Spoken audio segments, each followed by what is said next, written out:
Hello, everyone. Hi, everybody. How's it? Welcome. Hello, hello. Are you able to hear us okay? Loud and clear?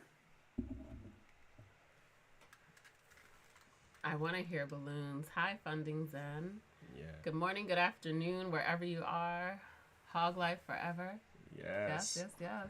Hi. Hi, Joy, Ashley, Ben. Hey, Ben. All right, let's go look at the chat here, see what's going on. Balloon was great. It was a great song. Yeah. I want to do it with my wife. I reacted to that before. Yeah. Yeah, I'm ready for the NF journey to start. Yep, that's something that's gonna happen, But we still spending time with Tom MacDonald, so that's gonna come soon.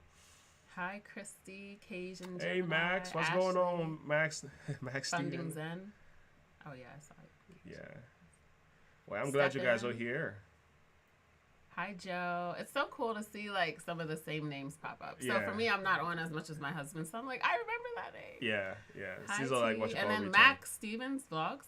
Mm-hmm. I don't think I've ever seen you before. I have. That I have. Okay. have. I watch his YouTube videos and Cool, stuff. So cool, yeah, he's a YouTuber too.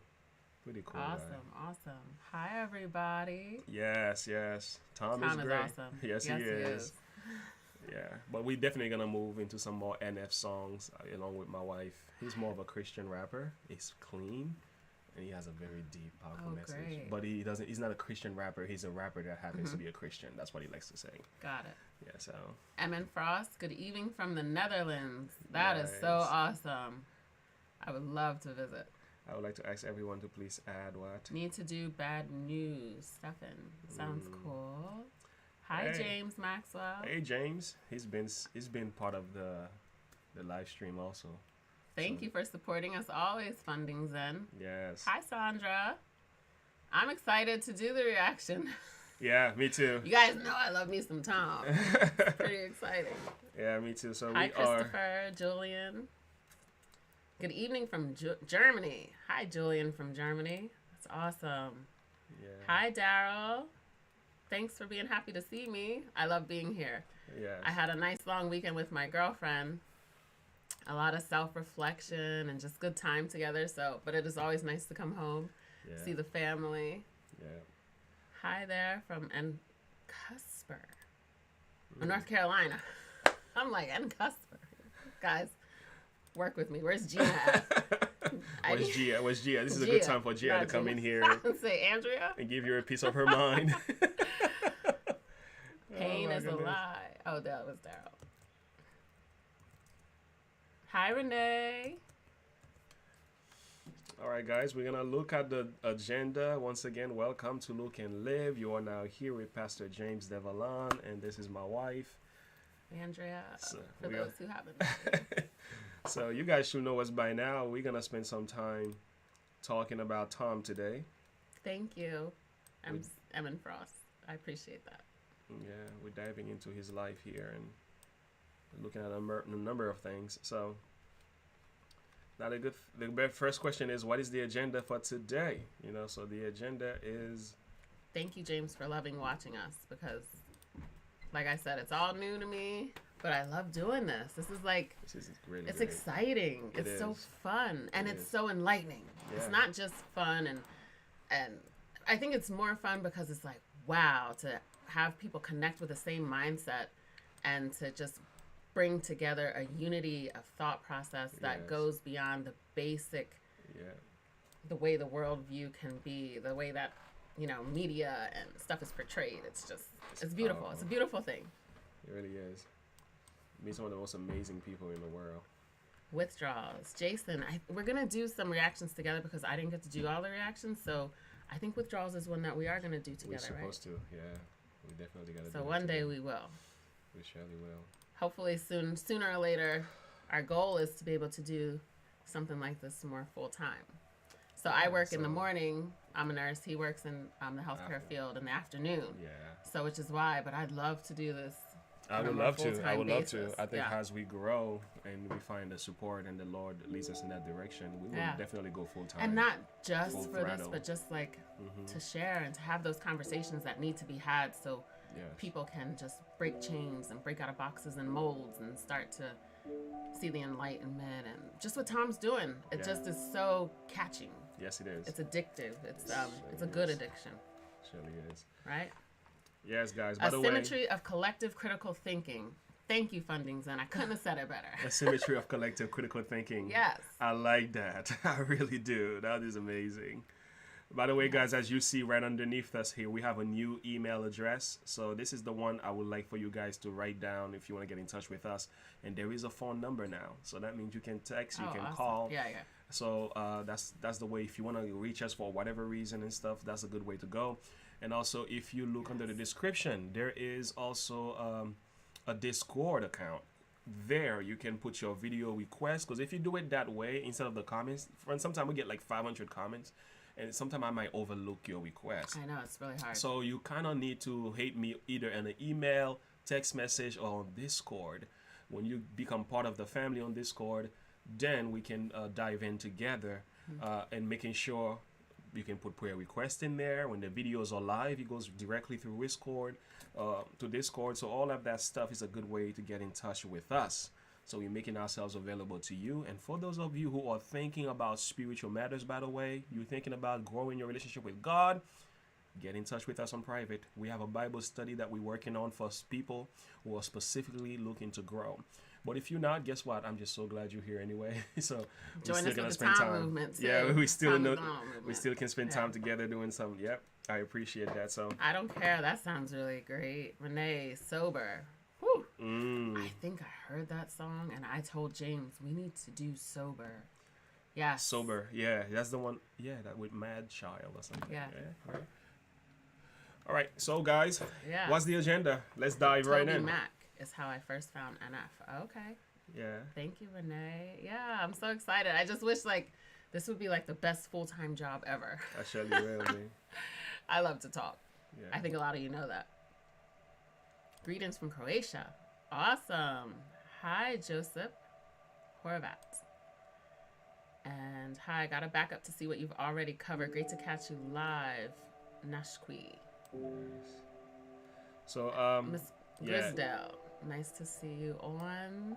Welcome, everybody. Welcome. We see a couple more people have joined. Welcome. Yeah, 50. Nice. All right. Keep on coming in.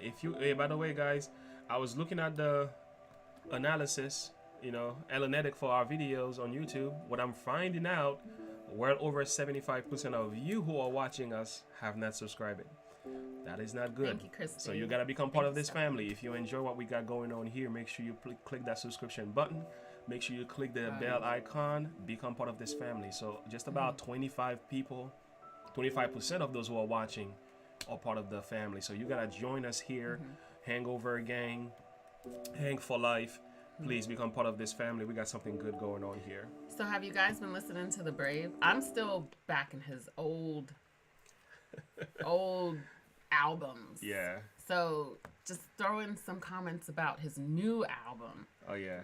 I haven't listened to any from there because I'm still so far behind. We're waiting for our physical copies to get here, by the way, guys. Okay, we did make the purchase, and when it does come here, Joy. We'll be so glad to share that with Sarah. you. Yes, thank you for being what you do. Hi, Aussie. Appreciate you guys. Thank you for putting that shout out. Please be sure to subscribe and join the family. Join the family. James, yes, God spreading the truth worldwide. That's right. Hello, Janae. Thank you, Joe, for being a 25%er. Thank you for being part of that. All right, guys. Thank you. What's the agenda? Thank you. We have a new subscriber here, Rose T. Ross. Thank you, Ross T. Thank you. One of my favorite stores too. Well, not, we go to Ross. I like shopping at Ross. I don't know if you guys know the store, Ross. So here is what we got going on for you today. Just real quick, Max has a question that eventually I want to make sure you don't miss that. He What's wants up, to know Max? what app you use to edit your videos. Oh, Max, I use an app called Filmora X. I keep it really, really simple, Max. Filmora X. Yeah, it gets the job done. You pay I think you pay like $75. It's a one-time fee, and you never have to pay ever again. And you get a lot of really good stuff in there. So, way to go. Thank you, Chalet, helping me to understand all this. So no one has gotten the album yet. Digital release is March 4th. He sent 10,000 copies out yesterday afternoon. Wow. First person to get the copy, you got to drop some comments about how it is. Let us know how well it sounds, how good it sounds. Dirk from Australia. Yeah. Shutters from the UK. Yeah, we're excited about that, guys. Nobody important. Move along. Hi. That's an interesting name. So what do we have on our agenda today, right, is the big question of the day. So this is what we're looking at, guys. We're going to spend time talking about Tom MacDonald. We have a spoken word by Tom called Anarchy. From there, we're going to move and talk about who is Tom MacDonald. This is a short documentary of Tom MacDonald, guys. It doesn't go in fine details about his life. So, but it has enough in there for us to dive in together. I'm sure you guys know so much more than what we do. But we are looking to learn more about this man and understand the history and the background and why he is the way he is, thinks the way he is, stands the way he stands, and sings the way he sings. Why is he so different than so many artists out there? So that's why we wanted to spend time into that documentary. And I think, by the way, guys, you want to go over to KB Goes Live on YouTube and subscribe to his channel. Give him some credit. Tell him Andrea and James from Look and Live sent you, because his documentary about Tom, we think it is awesome. So go show him some love. He's KB Goes Live. Go check him out, and we have a description of the documentary, a link to that in the description of this video right underneath. Okay, go check that out. And last but not least, we're going to react to Trying to Kill Me by Tom MacDonald. Woo! I don't want to say anything to that. We have to wait and dive in together. So let's not waste any more time. Hi, we have more people joining us. Hi, Lisa, Wesley. Yes. Digital Soldier, Lynn. We're glad you. Me too. We are really glad you guys are here. Veritas X. I saw you earlier, but I don't think I said it because I have a problem pronouncing. All right, guys. So let's dive in now to our first reaction to this amazing spoken word by Tom MacDonald. We are gonna take a listen here. I'm ready. Are you ready? I think I'm ready. Yes. I can't reach the pause very far. I pushed it away from me. I'm being on a pause. Well, we can just listen, or we can just pause and communicate if you feel impressed to do so. We'll listen to the spoken word, because there's the best part of a spoken word is hearing it through. That's right. So all right, let's do that. Let's get into the heart of the message, guys. I got away from all the chains they tried to lock me up with. I wasn't made for 9-to-5s or working in construction. I never fit the system. My description is the suspect. I gave him all the finger, then I rode into the sunset. And I don't want to be promoted. I don't need to raise a buck. And I don't want the Christmas bonus or the new company truck. Keep that silly uniform I had to wash and dry. I'm not a brick that's in your wall, but you're a thorn that's in my side. I was born to not comply with all the orders and defy all of the horrors I survived. I feel like normal's a disguise, and I don't want an application or a half-an-hour lunch or a cubicle to work a job that I don't even love. My veins are full of gasoline, my motor's made of stolen parts. I've tightened all the nuts and bolts, but I don't want to work on cars. The system's trying to smother me, but anarchy is in my heart. They slash my tires and cut my brakes. I'll crash now if it even starts. My boss don't even know that I make music he would care about. He thinks I'm just some stoner stacking boxes in a warehouse. I got dreams and goals and things I'm told are worth to keep aspiring. When music is my full-time job, then nobody can fire me. But right now it ain't hiring. My groceries expiring. My rent is due. My phone is off. The extra shifts are tiring. I know I'm made for more than what my resume reflects. The government is trying to dumb me down with guns and booze and sex. I'm not a salesman. I couldn't sell beer in the Prohibition. I've never been the type to make a living off commission. I'm no good at wearing suits or doing taxes for a business. I want to count some money, not the hours and the minutes. I'm not a carpenter, a lawyer, a doctor. I'm not a waiter or a teacher or a cop or a plumber. I'm not a tradesman or an architect, an engineer, a pilot or a mailman. I'm something that don't fit into their perfect little game plan. I'm me. And they can try to kill my spirit with overtime when the barn burns. But if there's one thing I ain't scared of, it is long days and hard work. So they can pay themselves $1 while I only make a cent. But I will stack up all my pennies till they're higher than the fence. Then I'll climb them like a ladder and jump to the other side. Spend the nickels that I made on a taxi or hitch a ride. Bet they never thought they'd see the day I left them to survive and use the system that they built to leave their system all behind. Come on. I was holding my breath. Guys, can we get some fire in the chat room? What? That takes a lot of courage not to pause that thing. Oh. It takes a lot of courage. Wow. And I would have to listen all the way over again. Oh, but the long and short of it is he is not going to fit the mold that society has tried to create and put himself in a box. That's not going to happen. He is cut from a different cloth. And he's that. not apologizing for it because he doesn't have the same aspirations that other people have when they go into these positions. Yeah. He doesn't have the same aspirations. And it's not to say that he's putting down those of us who do work in the 9-to-5s, but he's talking about the bigger picture behind the scenes. That's right. Of what that all means. He is living up to his calling as an individual and will not surrender. The chains. Yeah. The chains that society wants to put us in to where you can't ever catch up. Fire, guys. Fire bombs. Woo! Oh my goodness. This was so hot. proud of me making it through. Who said that? It takes a lot to go through something like that. And I just finally breathed and I'm wiping my sweat balls. That was... Only Tom MacDonald. Seriously. Like, I haven't heard another. So I haven't heard NF or any of these other people. But yeah, there are some other good ones. But Tom man, MacDonald... there's a bar you got to raise up to if you're going to come at me to be... Yeah. To spread truth and spread light. Not in the way that he does, man. I think he's very special when it comes to snap. Yes, that's what I was trying to repeat. Yes. Powerful. How powerful. What a way to open up this this nice little live stream we got going on here. Amazing. It's the visual as well.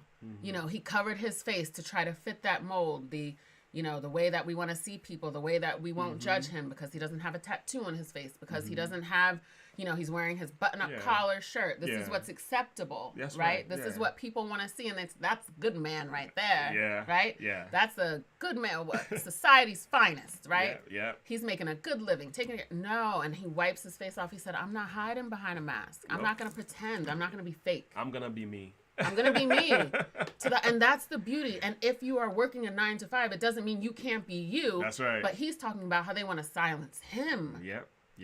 Being true to self. That's right. Being true to who you are takes courage. Yes, it does. You don't always have to fit in somebody's mold. Step outside of that comfort zone. Step outside of yourself and do things in a way that will bring about change. So somewhat, in a way, he embraces the name anarchy, which will be considered something bad, outlaws and disturbia kind of thing. But he embraces the title and flip it in a positive way. I think that's amazing. Whew. Sorry, I checked out. I saw our friend Hunter Anderson. Heart emojis next. Hey, Hunter. Hey, Jameson. Hey, John. We are glad you guys are here. Invite somebody with you now. Share this live stream with somebody else. Yes. Mike and the Dad Crosby. There's my friend. There he is. It's so funny how I feel like I have friendships with some of you just because of how we have the back and forth, the comments. Everyone. So it's really fun. I'm sorry, I haven't even seen Pessimistic here yet. Yes. Yeah. Wow. Trying to Kill Me is actually what we're going to do at the end. Reacting to at the end of this one. Yeah. I'm ready to hear that. I heard a little bit of it.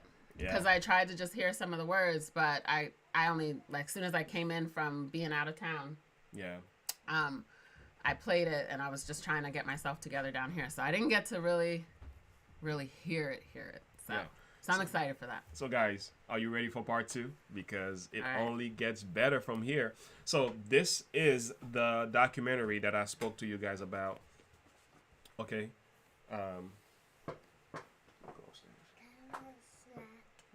Go ask some. Yeah. So this is the documentary that we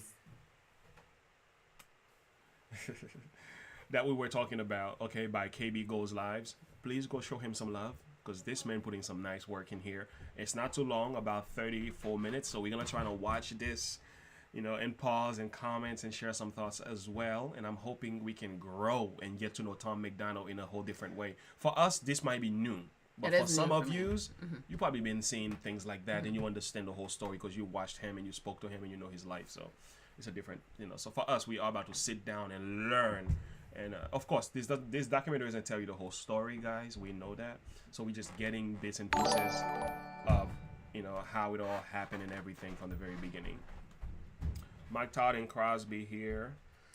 Hey, Mike. Friends in high places only, right? Love that. You are such a jokester. I want to hang out with you. Where do you live again? That's the kind of guy I like. Friends in low places and middle places and high places, grin. Yes, yes. Thank you. Thank you for the super chat. That's right. By the way, guys, if any of you want to moderate the chat room, let me know. I can give you access to do all that. So I give you charge of moderating the chat room. You know, so keep things flowing correctly here. So let's dive right into this documentary, guys. Real quick. Yes, Joseph, who was born on Christmas Day. Hunter, thank you for reminding me. Hi, Joseph. Hi, everybody. I didn't forget him. I just couldn't recall his name, and I didn't want to ask. That's the honest truth. I felt bad. I'm like, I was going to peek at it and figure it out and then call him out. So, hi, Hunter, Jameson, Hunter, Joseph, Jameson, and John. Hi, great. Everybody. Welcome. Hi, everyone. Mike Todd from Minnesota. Yeah, that's where he's from. Who's that? Minnesota. Yes, I remember that. Yeah, yes. Great. We're coming to Minnesota. Yeah. Wow. All right, guys. Are we ready? Are we ready? Let's spend some time together watching and learning about Mr. Tom MacDonald. I'm excited for this because I hear what you guys comment and say, but to really actually have a documentary, I know it's going to be moving and touching. So yeah, so we're going to dive into his life here. All right, let's do this. You know, it's common for musicians to release politically charged songs these days, but you've probably never heard one quite like this before. Already, guys.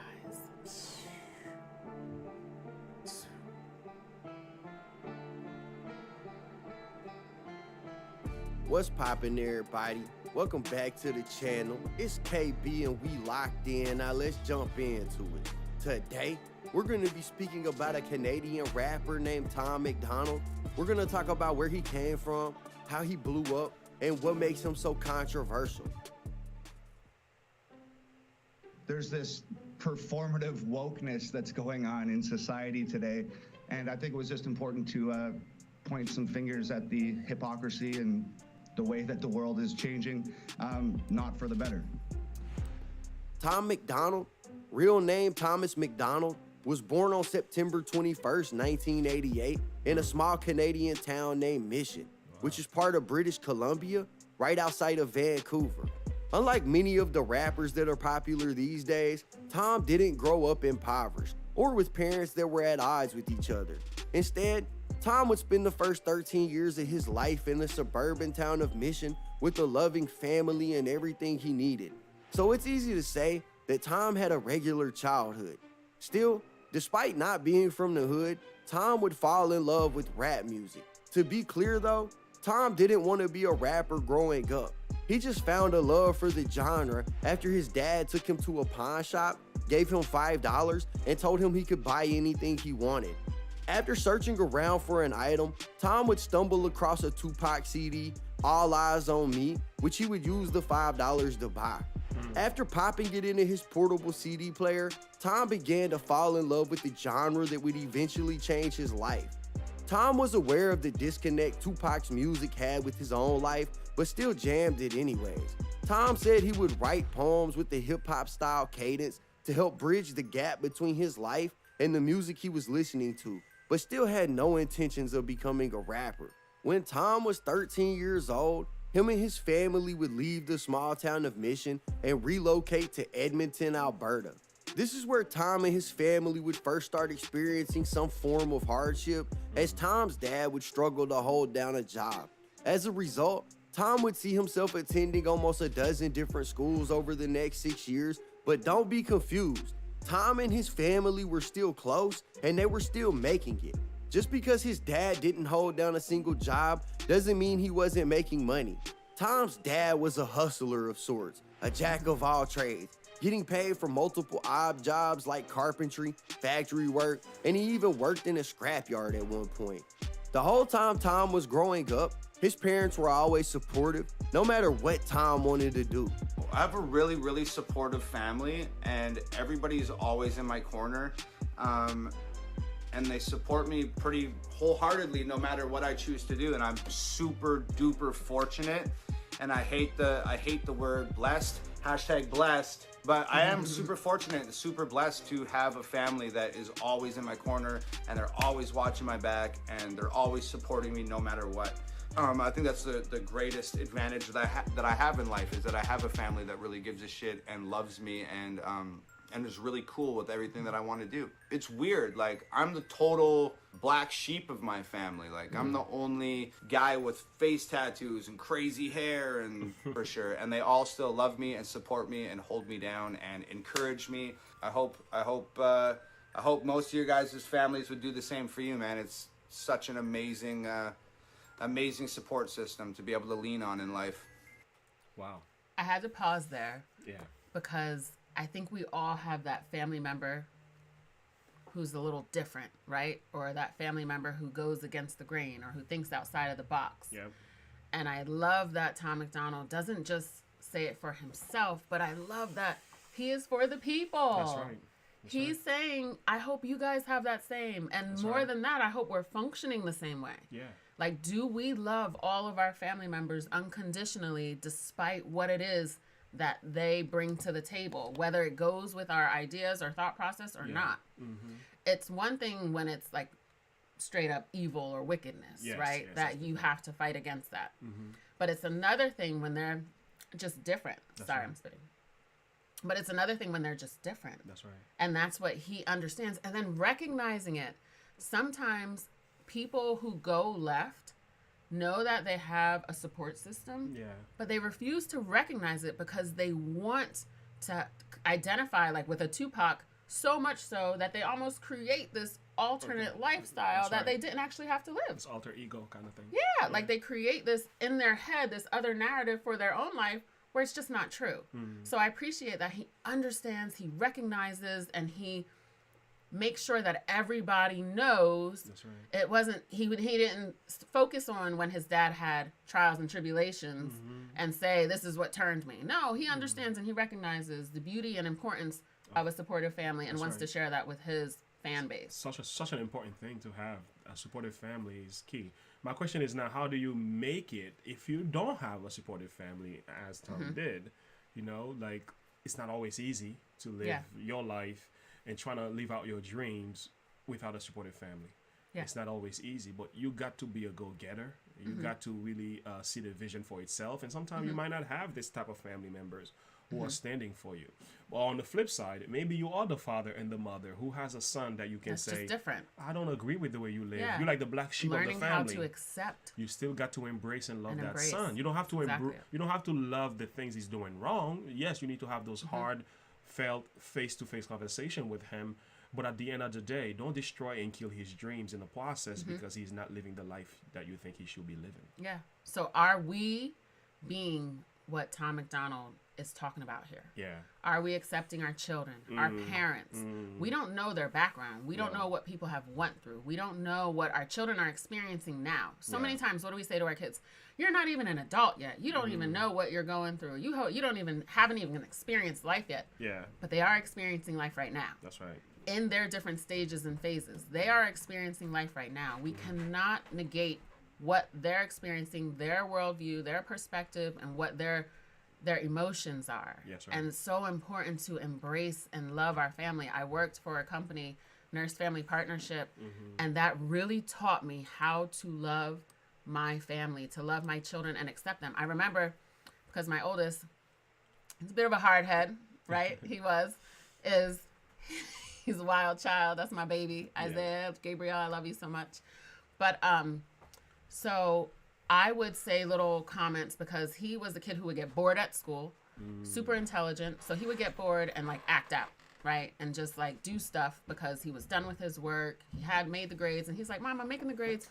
Why do I have to, like, it's not a big deal that I have behaviors or do stuff like that. Yeah. And he just needed to be embraced in his different way of thinking. He had great insight.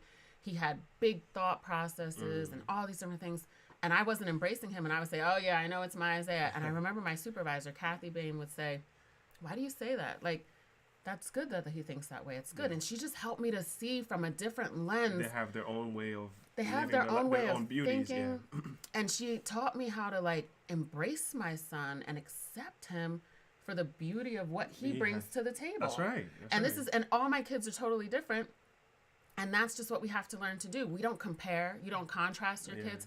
And when I grew up, I was compared a lot with my sister, especially on my dad's side of the family. Like, we were all compared. Oh, you have straight A's. Oh, you got pregnant when you were 18. Or you this, or you that, or you got big. So all the comparisons and never really being embraced and loved. So then I carried that into how I reared my kids. So it was so beautiful. And it was like 2017 when I started working for that job. And that's when my 4-year-old was just born in September of 2017, and it was 2018. I started that job on like January 2nd, so 2018. And so that's how recent it was that I really learned the art of love and the art of acceptance. Yeah, so important. So important. Yeah. And so we have to see that our children might be different. Siblings might be different. Just learn how to love and embrace and accept. And you have to start to deal with yourself when you catch yourself, because sometimes we catch ourselves and we just brush it off. Like, well, it is what it is. It happened. Move forward. And then we just try to be nice.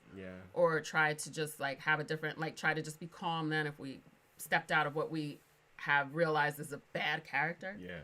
And then we have to kind of deal with ourselves. So now, and this is what Tom's all about. Self-reflection, dealing with ourselves. So I just think that's awesome. We have to really... By the way, guys, I want to acknowledge you in the chat. They caught you live this content. Okay, what is on YouTube? You should be promoting Love You All. Okay. Hi, Jeremy. Hey, Last King. Hey, Fred. Last King in Norway. There he is again. Hey, you. Good to see you. Hi, Margaret. I like what Shalea say here. The black sheep may become greatness. Support their dreams. Amen. And what makes a sheep a black sheep? Seriously, this is what society has created, this mold. And this is exactly what Tom MacDonald's going against. He's a black sheep because of his face tattoos, because that's not considered the American way. That's not considered the right way. I don't think it's not even an American thing. It's not considered what the world would like to see as a face of representation of goodness and righteousness and truth. No, we have created these boxes, and it's time to break them down. It's time. Who says what a black sheep is versus another? Like, who says that? Who gets to make that decision? Part of the issue is, like, we like to judge people from the outward appearance. But instead, we need to spend more time looking at the heart. So doing it God's way. All right. Always the best way. Here we go, guys. I waited 4 minutes to talk. Somebody give me a thumbs up. Thumbs up, girl. You were really patient with that one, and there was so much being said.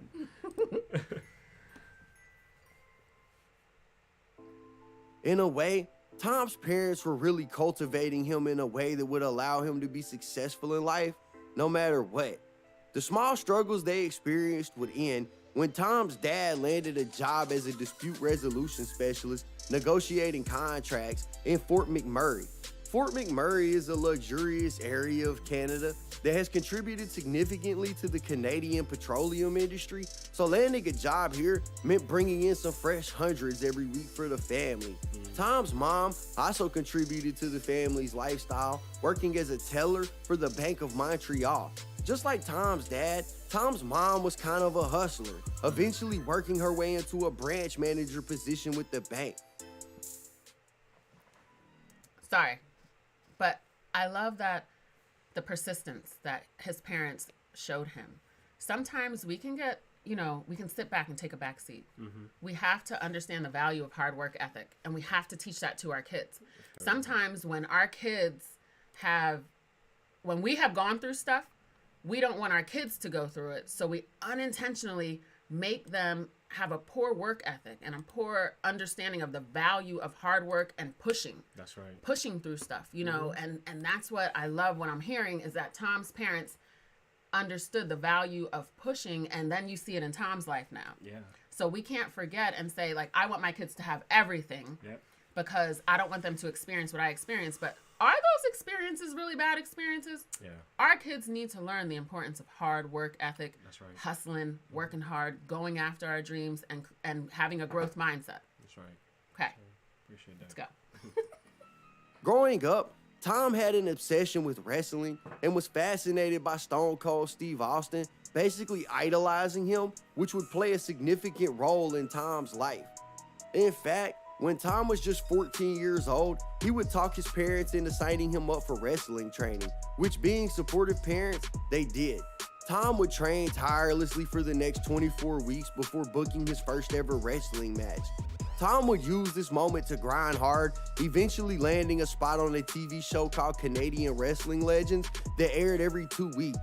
Due to the hectic scheduling of his wrestling matches, Tom would have to stop attending regular high school, instead opting for a program that allowed him to work at his own pace. It was around this time that one of Tom's closest friends would introduce Tom to a new rapper that would be far more relatable to Tom than Tupac was. The artist he was introduced to was Eminem.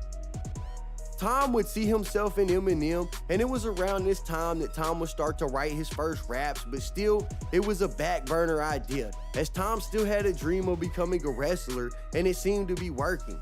A lot of people have tried to dispute the fact that Tom MacDonald was ever a pro wrestler, but I have been able to confirm over 63 legitimate matches that Tom was involved in.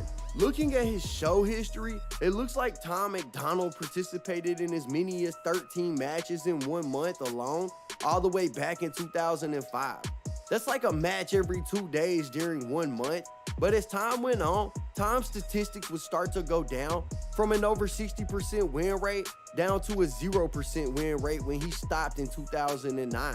Unfortunately, it seemed like Tom's dream of becoming a world-renowned wrestler were over, and so were the days of his pampered childhood. But Tom's parents built him to be resilient, and that is what he would prove to be over the next few years. Oh, I felt that pause. Yeah. Right? Yeah. So isn't it crazy how sometimes we think what we want and we get upset in the changes that take place? He went from being 100% winner down to a 0% winner. You're hitting but the spot. we think that that's a loss, but it's really a win. That's right. Sometimes we have to take the circumstances and situations that we go through and not look at them through a negative lens. No. Understanding, here's what I always say. When something happens that wasn't what you expected, desired, what you planned, what you had envisioned, you got to pause and say, okay, God, you knew this was going to happen. What next? Period. Next? Yeah, you don't have to go into depths of all this. Okay, God, you knew this was going to happen because he knows everything, right? Yeah. What next? Yeah. Pause, process it, pray about it, and then proceed. Those are the 4 P's that I like to live by. My husband. Pause, process, pray, and then proceed. I just listened to this amazing sermon this morning about how we make sporadic decisions based on circumstances because we focus on that circumstance and then we move in it so quickly and we realize, I don't know if that choice was right for me. Because we see something like now he went from 100% to 0 and his world dream was to be a wrestler. Yeah. Like that's what he thought he wanted to be. That's right. We want to acknowledge you in the chat here, Keith. I'm glad you're here. Shout out to the Hug family. Glad to be here. Yes, sir. All right. Purpose. I agree with that too. Me too. All right. Well, if you're saying bye, me too, we say bye to you as well. Take care. That's right. Yeah. To add to what my wife is saying, because one door closes, doesn't mean it's over. Exactly. Because what happens if you keep on walking that journey, another door opens. So every time a door closes, another one opens. I can speak from my own personal life about many different ways that I have seen this happen in so many different ways.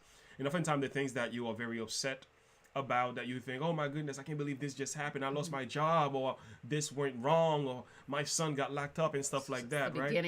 Our daughter broke her foot and things. We think, oh my goodness, that was the worst thing. It's such a setback. It's such a setback. But little do you know, it's like, the divine hands of God is shifting you into a direction where he will try to get you to a place where you can live out your dream to the fullest. So don't underestimate the power of change, because sometimes changes come with positive results if we don't lose hope and we don't lose heart. And the key is pausing.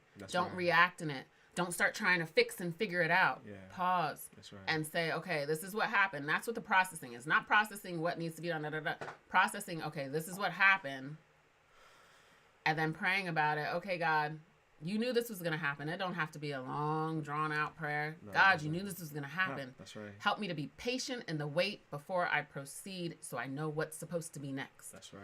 Because a lot of times what we think is a setback and a failure can very well just be the beginning of a brand new, exciting beginning, a fresh start of something that was of your real purpose. That's right. Part of the plan of your purpose. But everything is a lesson. Yeah. Everything is a learning lesson. That's right. And you can take from every situation and circumstance that happens. That's right. And then you just start to see, how do I respond to situations that cause me to feel uncomfortable? Yeah, change is the only constant. Wow. Change is the only constant. Ah, good. That is a great one. Thank you, Corruption. Yeah. Yes. That's right. Don't forget to hit the subscribe button. Thank you, Digital Soldier. Thank you for reminding everyone. Hey, like and subscribe. I want you guys to become a part of the family here. Come on, everybody. Smash that like. Yeah, smash that like and subscription. Yeah. And beautiful wisdom. So, guys, again, if I may repeat what my wife is saying here. There's a text in the passage here that I would like to leave with you. In the Bible, I would like to leave with you. It's found from Jeremiah chapter 29, verse 11. The Bible says, I know the plans that I have for you, declares the Lord. Plan of peace and not of evil, to give you a hope and a future. Mm-hmm. So God has wonderful plans for our lives. And there are times he has to close some doors to open others. So don't always become discouraged because things are not always going the way that you think they are. I will say keep on working, keep on following that line, and keep on listening to that still small voice, because he has a way of taking you to that journey and that destination. So don't be discouraged. Yeah, I love it, because I think what's so amazing, and this is the beauty of a testimony. That's when right. you start to see how God allowed you to go through certain things, how some things changed and some things weren't what you expected or what you had hoped for, but then you see the final outcome when you stay true to yourself in God and understanding that there are some things that are beyond our control. We can't see the future. We can only see the now, and how we function in the now has a huge and profound impact on our future. So when we're making decisions, before you make any major decisions, any decisions all day long, your decisions need to be saturated with the wisdom of God. That's right. Period. So what that looks like is, but here's the truth of it. When I was making decisions before I came into Christ, let me tell you, I had no idea that God was all around it. So the other thing you can do, even if you're not in relationship with God right now, like I may be, or like someone else you know may be, know that God has been there from the beginning. That's right. Because I look back in my 20s and earlier, and even my early 30s, before I really truly accepted Christ into my life, and I see God's hand in all of it. Like, oh, this lady came and she said, oh, did you see that school? And then I said, oh, let's go together. And you know what? She didn't get accepted, but I got accepted, and that's how I got my RN. And so God just was putting all these people in my life, and I didn't even realize it. That's right. So this is the kind of merciful and gracious God that we serve, that a lot of times we're not even aware of how he's moving and functioning in our life, but he just is, and you realize it later. Wow. So when you do realize it later, just don't forget to give him praise and say thank you, God. That's right. So so just paying attention to yourself, paying attention to what's happening, and asking God to keep you from reacting. But then there's times where you just do, and later on you see how, in God's mercy and grace, he still switched it up and still was there for you. That's right. Look at Last King of Norway. We can talk. Certainly. You let me know whenever you want to do that. So I give you my number right there in email, so you can talk whenever you want. James, sometimes we don't realize that God knows what is good for us, and he closes door for us that he will only lead to our destination. Exactly. We need to be thankful when he does this for us and not see it as loss. Amen, brother. Yeah. All right, let's keep going. All right, We're let's only go back to 7 Tom. minutes in. Let's go back to Tom here. Tom would move from wrestling to doing odd jobs like carpentry, just like his father, and he even worked in the oil fields for a while, but the work was unsatisfying and unfulfilling. Since Tom was a kid, his parents had supported his every move, allowing him to believe that he would be able to do something great in life, and the desire to do something that impacted people, mixed with the inability to do so, just wasn't a good mix. Perhaps it was the mundaneness of his life, but Tom would start to struggle with the reality of his broken dreams and would also develop depression and anxiety. Wow. It was at this point in his life that he needed a new calling, something he could be great at, and he turned his blind ambitions towards music and pulled the trigger. He would buy some small-time studio equipment and make an attempt at music. Again. Sorry, I have to pause it. Here's where I have to pause it. Yeah. So many of us are living a life of mundane, That's right. unfulfilled, Yep. day by day, just going through the motions. That's right. This right here ought to challenge anyone who can relate to that to say, what is the purpose and plan that is really for me? That's right. That really has to be a question that we start to ask ourselves. And it takes courage to break out, because where did he go? He went from doing jobs. And the beauty is that he did follow in his father's footsteps. So you see the respect and love that he had for him, for him. That's right. But he also understood that within himself, his father's walk was not his own. So it's like we follow in the patterns of our parents, or those people who we look up to, or those people who have been a positive influence in our lives. That's right. But then we still have our own walk. That's right. You got to own up to that difference in that individuality, that calling, that purpose. Yeah. You should never surrender that, just for the sake of others. So really, if you're hearing him talk and you're feeling like, I go to work every day and I'm kind of miserable. And so there could be two things that can happen. You're just looking at your job from a negative perspective and not seeing the beauty and the blessing of it, or it's not really where you're supposed to be. That's right. You were created for a bigger purpose, obviously. Whatever. And bigger doesn't mean better, more money or more this or more that.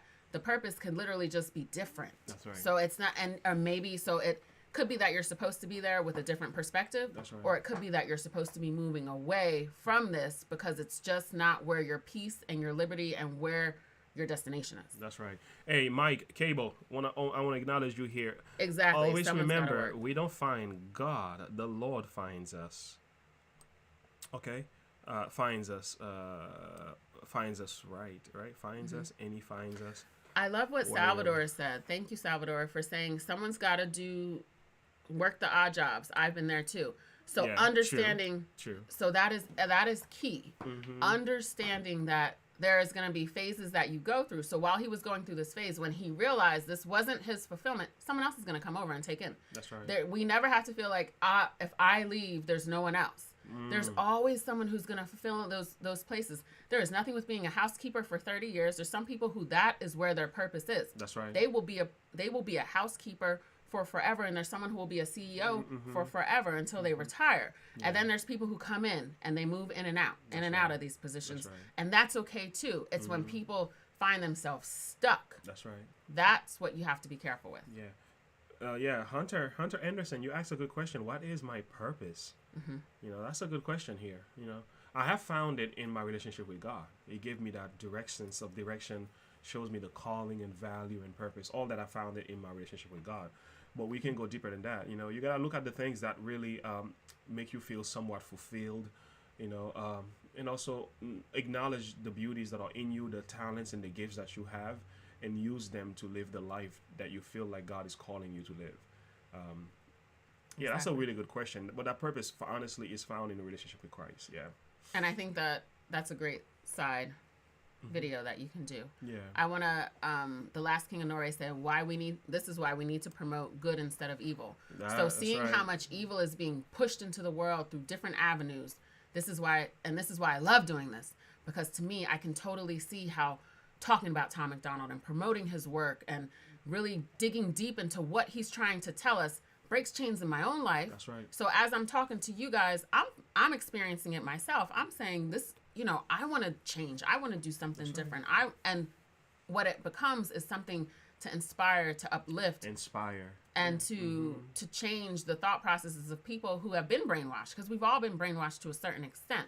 So it's about going against the grain and being able to see the narrative that is actually supposed to go against the narrative that wants to keep us oppressed and keep our minds debased, and really coming out of there and breaking free.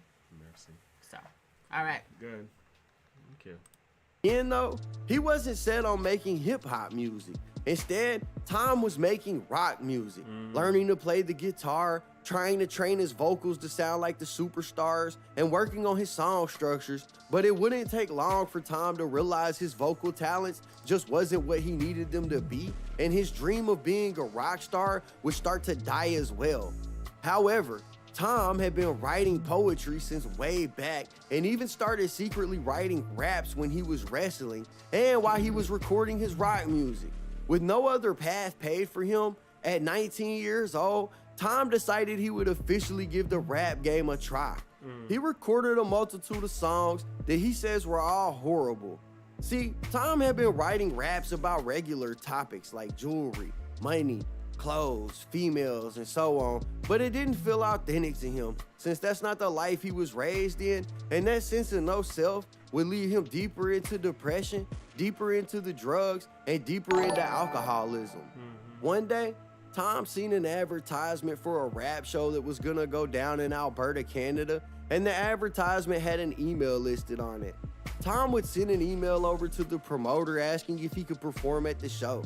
Tom was really taking a chance here, as he had never performed publicly, but was in need of something to work out in his life. Let me pause here very quickly. I want to read a comment that was said, and then I want to add something to that. People truly can do whatever it is, not the real Hobson. People truly can do whatever it is that they want to do in life, but you must be willing to put in the effort and to not give up. As Eminem will say, failure is not an option. Keep going, keep moving. That's beautiful. Yeah. Quickly, what I'm seeing is that Tom actually took a leap of faith. That's what we call that in the Christian circle. A leap of faith. He wasn't sure this was going to work. And oftentimes when you going about your calling, fulfilling your purpose, is not always cleared from the onset. But as you take that leap, right, you make that decision to say, I'm going to step out of my comfort zone, outside of my comfort zone, and I'm going to do things differently. It is as you take that step, the fulfillment is achieved. So I want to say to you, and the foundation is laid. So sometimes the foundation is laid. Yeah. Like each step. So sometimes you're walking, you may not see the whole journey. Path. Yeah. You can't see the whole path, but it's like, your headlights. Sometimes when you're driving in a car, you can't see all the way what's up ahead of you in those dark roads. That's right. Why sometimes we have to put on high beams. Yeah. Sometimes we just have to, with our regular headlights, we see what's in front of us. And you have to keep driving. You have to keep going. You have to keep going forward. So that way the road can continue to be paved before you when it comes to how we're walking in purpose. And what I love is that I bet you Tom MacDonald now looks back and says, wow, all these connections were made, and this is why I'm here now, and he'll continue to do that. Yeah. But he stayed true to understanding when he wasn't feeling at peace within himself. The one beautiful thing that when you are in purpose, you do have peace within your spirit. That's right. So if you don't have peace, which is keep saying here over and over, he went into depression, he went into these different things. He was chasing peace. That's right. He was looking for purpose. something better than what he was living for. He wanted something better, and he knew it. He was chasing peace in his purpose. That's right, and that's true for all of us, though. You know what I'm saying? So there is that God-shaped hole in us, that desire to do something, to be a better person. And Tom knew that. So did he know that he was gonna blow up as much as he did? What if he chose not to take that leap of faith to go in that direction? Yeah. Maybe God could have used them somewhere else. That's for sure. But maybe hog over fan, we probably wouldn't be having this conversation right now. So all these things you have to. But be careful! Don't go everyone quitting your jobs today or anything. You know what I mean? Because you had injury. Because we're in a basement, we don't have money to pass out to make sure everybody can pay their rent. Please. So take your time. Remember, it's a pause, a process, a pray, and then a proceed. So don't go. Everyone like, I don't have peace. I'm quitting my job. I'm quitting that. No, we gotta. But be patient in it. Yeah. Pay attention to the people around you, the situations around you, like he did. He paid attention to this email, and he just said, let me just do it, and then watch the results just happen and watch them come out. And by the way, guys, sometimes it's okay to send up a prayer to God and simply ask him, Lord, what would you have me to do? Do you have a better plan for my life? And help me to see what it is and accept it for what it is. And the truth is, I doubt... You'd be so shocked how your life might change around. I agree. But I doubt Tom MacDonald said that before all this happened. When we're looking at his story, I don't see him saying, oh, hi, baby. I don't see him. I don't see Tom MacDonald looking to God for guidance and wisdom and praying. You know what I'm saying? I see him. Thank you. I love you. I see him being one and being in tune with himself and saying, I'm not satisfied. That's right. I'm not satisfied, and paying attention to his surroundings and making different moves in order to kind of get where he's at. So it's just we have to be honest here. Yeah. I don't think he was sitting there saying, "Oh, okay, God, what should I do next?" I mean, it's pretty obvious. He doesn't say that. Yeah. He went through depression. He went through different things. So you're going to go through motions and processes and things of that nature. Now, the nice thing is when you get connected with God, you can avoid a lot of hurt through bad decisions and things of that nature. But also, we just really had to, we really have to understand that sometimes we go through stuff and we don't see God, but we might see him later. All right. But the best way, the ultimate way, is to make sure you're asking God to be part of that decision process as you're making changes and as you're doing things in life. That's right. All right, let's go back. Yes, Curb, Sean. There is a scripture that says, walk by faith and not by sight. Spot on. Yeah. So as you're walking in faith, the way is being paved right before you. That's right. 2 Corinthians chapter 5, verse 7. Yeah. Good. That's awesome. Yeah. All right. All right, let's go back to Tom.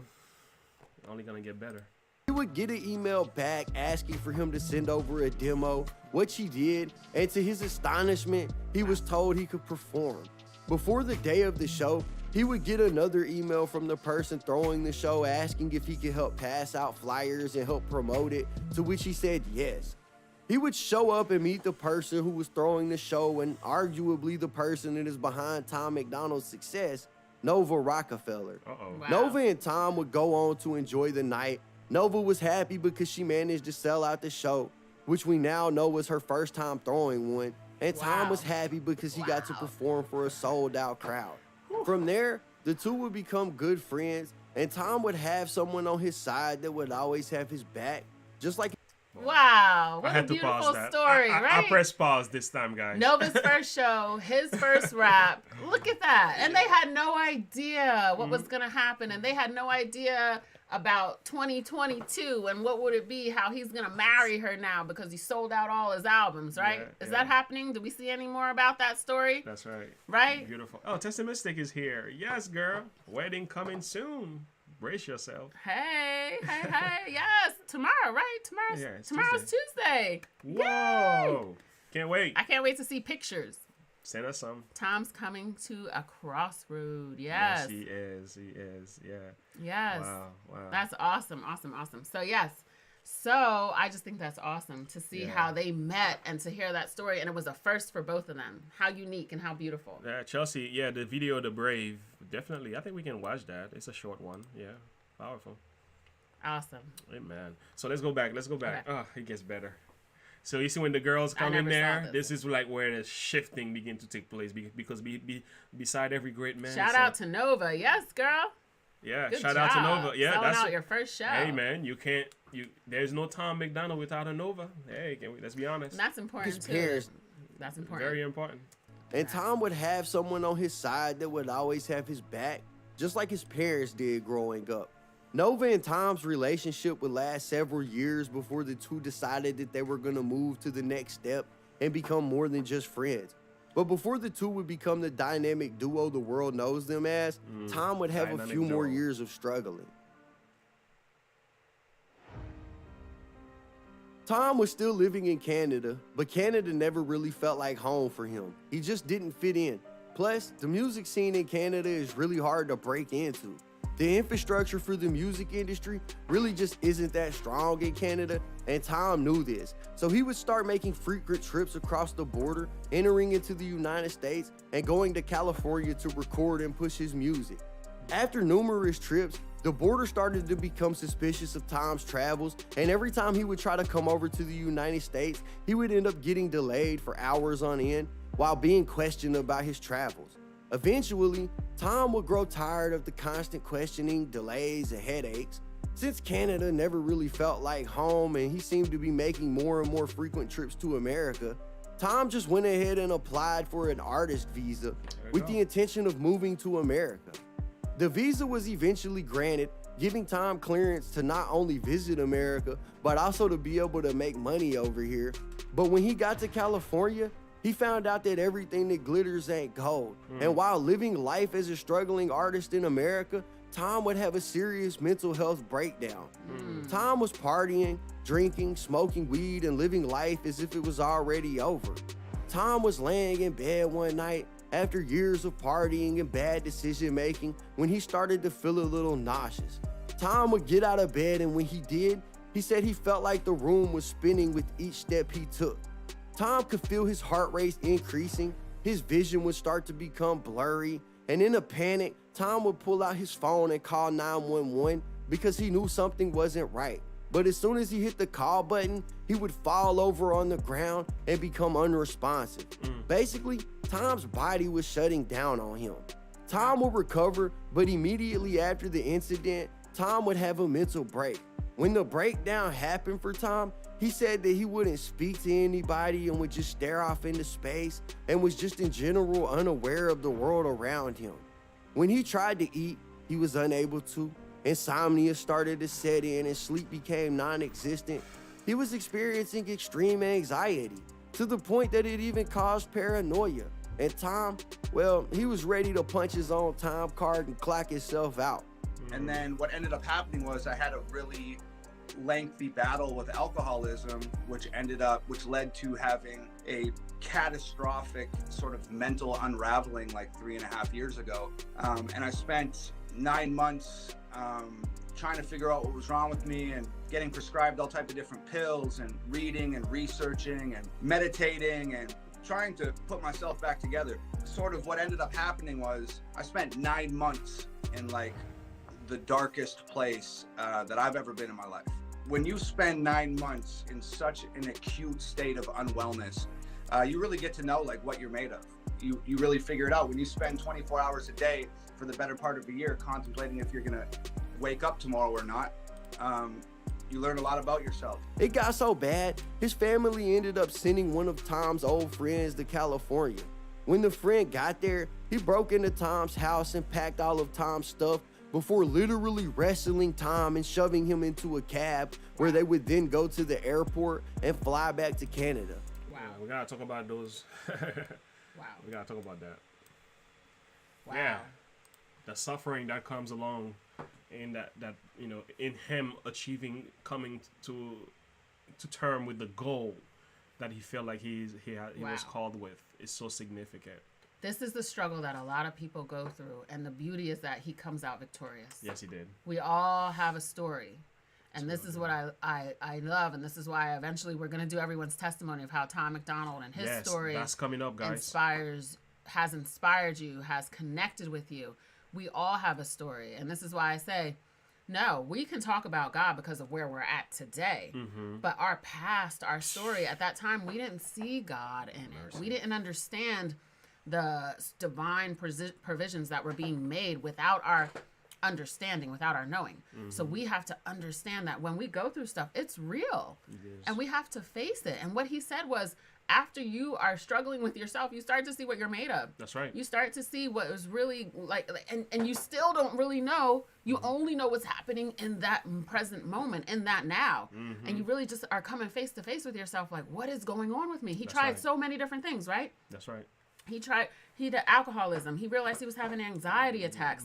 And these anxiety attacks were debilitating for him. Of course he is. They made him Very sick. They made him nauseous. death. So the mental stress, understanding how your mental health affects your physical health is real. So I'm challenging all of us to really start to think about if you're dealing with any of these issues, or if you have dealt with them, have you really understood the way the mental connects with the physical? That's right. Because it does. And then we start taking pills for the symptom management. That's right. Where sometimes we just need to look deeper and start asking more questions and really start to self-reflect. That's right.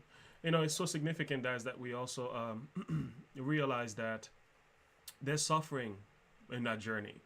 You know, that path to fulfill your purpose, there's a lot of suffering in it. But like my wife said, you can't give up though, because that's what it takes to get to the next level. You know, like they say, if it doesn't kill you, it makes you stronger. I love what Dave said. Dave, none of your business. The fact that he's able to talk about it so straightforward is a testament to how genuine he is. He is an inspiration. Agreed. 100%. I agree with that, Going down. Brandon Hart. This is that verse that I always say. Since you were precious in my sight, I have loved you. Therefore, I will give men for you and people for your life. Brandon Hart was one of those people that he looks back today, I know, he says, he got me before I got myself, right? That's right. This was a person that was sent to help me, wrestled him to a cab to get him on a plane to go to Canada. This is what a support system, this is what friendship looks like. This is what love looks like. That's right. This is what love looks like. That's right. Wow. You know, so this is what it takes, though. The kind of friends. These are the type of friends you need in your life. These are the type of friends you need to be to others who may be going through stuff, because you just don't know. Your intervention. KB Goes Live. You're the one who made this video, Hey, right? KB Goes Live. We want to acknowledge you in the chat. Thank y'all for reacting to my video and expounding upon this. Keep it up. Guys, please this go over. This is my first time. It's powerful. Go over to KB Goes Live. Go show him some love. KB Goes Live. Put your channel in the chat room. Our friends and family here are going to go show you some love. Thank you for what you do. We love this stuff. And I did tell you I'm going to use your stuff. So here we are doing just that, man. Thank you. We appreciate how unbiased it is, how clear it is, how simple you put this stuff. Your work is very valuable to us, and we embrace the things you do. Don't you? I love when I get like the chills, because I know synapses are happening and stuff is going down. It's all divine and it's all greater. Mike and the Dad Crosby at KB Goes Live. Awesome job. You gained a new sub. This is what we're talking about. This is how we start to build and connect and all that great stuff. And I love Gulick the in Tom's case, the refiner's fire had to burn very hot to remove the impurities. It took a foundational character, which we can see that his parents gave him, right? That resilience. A foundational character to endure that. Hog fam. Appreciate you. Absolutely. You're welcome, Gibby Goes Live. We are thankful for you, my friend. Because I didn't know anything about Tom except for what was coming through the comments. This is like every time you've seen me, this is it for me and Tom. Because when I leave down this basement, I go upstairs to life with the kids. I don't have the same kind of time. Yeah. Because I work in the morning, so then I'm getting the kids to bed and I'm passing out. That's right. So what I'm trying to say basically is like, this is it for me. So everyone sharing and everyone giving the feedback and the comments, and this documentary is opening up my eyes that much more to Tom. And I'm like, wow, I have such a deeper appreciation for him and God. Yes. Because again, I always say, you can see God. You can see he wasn't talking to God. He did. He said, he did say he was meditating, things of that nature. He didn't say God per se, but he was trying different things to figure out what was going on with him. And then futuristically speaking, now he looks back and he sees it all. And for me and my belief system, I believe that's God. Powerful. Right? His hands was all over the place, guys. Yeah. All over the place. Wow. As a silent witness, he was moving and shaping and changing circumstances in his life to lead him to the point that he is right now. And now he's a blessing to us, right? His messages are so good to the point where we are having this discussion. So we do not underestimate the power of God's working in your life. No matter, even though you can see him, but guess what? The result is being felt. We can see the difference. And you start to get... It's an invisible force that you can deny. Holy Spirit vibes. Holy Spirit chills. That's right. So I want to read a couple of these comments, because this is what it's all about. Connections, man. I love that. Tessimistic. KB Goes Live. Yes. Dave, none your business. KB, you got his sub. That's right, KB. Thanks, KB. So everybody, please go and like and subscribe. Show him some love. Because this is powerful. I'm loving the way it's all put together I've seen everything. I've seen other documentaries, and they're very biased in their approach. That's not what you do here. That's why we love this, because you just tell the story without pointing your finger and trying to say Illuminati or kind of nonsense. I love when people see the positivity that is in people, and when you put stuff like that, you're gonna get my attention, brother. Renee, did anybody see Tom and Adam's prayer to God on Instagram? We need I want to read it. I need to. I want to. It's a very powerful one. Tori Dukes, thank you for the super chat. Hog in the house. That's right. Remember to go get Hog and ACAL gear before it's gone forever. Thank you, Pastor James and Andrea, for sharing your perspective. Godspeed, much love. That's right. Thank you. We can't wait to get our CDs and Excuse me. Yes, I can't wait. No one deserves. Okay. To live like. Can you read? Live like that. No one deserves to live like that. Respect. I'm so proud for him. Awesome, real conversation. Thank you, because this is the kind of conversations we need to have for a growth mindset, right? That's right. All right, let's get back to it. Let's get back to Tom. Let's go back to KB Goes Live, making it happen for us here. So here we are. Tom's parents would then go to the airport and fly back to Canada. Tom's parents allowed him to take refuge in his childhood home. He would recover and said that he really knew at this point that he had to change his way of living, and knew that he could never go back to living the way he used to, but he would eventually pack his things and head right back to America. With a new perspective, right? Head back to America, not with a new foundation too. A new thought process. Yeah, absolutely. Tom would end up living with his friend and the first person that really gave Tom an opportunity back in the day, Nova. Nova and Tom's relationship would start to develop into more than just a friendship, and the two of them would find themselves dating. Nova had previously had a recording contract with Mercury Records, which later became Island Records, also known as Def Jam. So the love for music was always instilled in both of them. But while Tom was fighting his own demons, so was Nova. She had been dropped from her label, which she only found out about when her landlord told her the label wasn't paying her rent anymore. And Nova was in pretty much the same financial position as Tom. Nova and Tom will move in together, renting a small house in the middle of South Central. South Central is a notoriously dangerous area in Los Angeles that is impacted by drugs, gangs, and extreme poverty. South Central is the trenches for real. Tom has described the living situation, stating that there were rats in the walls, roaches crawling on the dishes, and that they didn't even have money for food. Tom says that the 9 months he was living in South Central was hell, and said that he was at the end of his rope. He had no money for food and had only a half a cigarette to his name when he decided to go out on the front steps of his porch in South Central with a notepad, light the half a cigarette, and write a song. The song was titled Dear Rapper. After writing the song, Tom went back in the house and told Nova that he thought he had wrote the song that would change their life. He asked her to set up the video lights and camera they owned while he went into the room to record. When the record was finished, Nova and Tom shot a music video for the song, and Nova began editing it. At the time, Tom had no traction with his music, but was determined to get noticed. He had released 3 albums prior to the song, one titled Leanne's Son in 2014, another titled Dream People in the Whiskey Wars in 2015, and another titled See You Tomorrow in 2015, and none had made the impact that these next few singles and albums would make. Wow. Guys, can I preach it like I feel it right now? You see, you just can't give up. You know, there are times when you do give things a try, you might fail, all right? Because you fail doesn't mean you're a failure. Sometimes you, in that battle, you might lose your battle, several battles. This doesn't mean you've lost the war. You're gonna have to make up your mind to be resilient sometime and say, I'm gonna keep moving no matter how much I fail. Push. There's an acronym for that, right? Pray until something happens. Praying until something happens. So I would say, guys, don't be discouraged in the things that you do. It doesn't matter what dreams you're trying to live. Maybe you're wrestling with some character traits, right? Maybe you're wrestling with your faith. Maybe you're working on your YouTube channel. Look what's happening to our YouTube channel.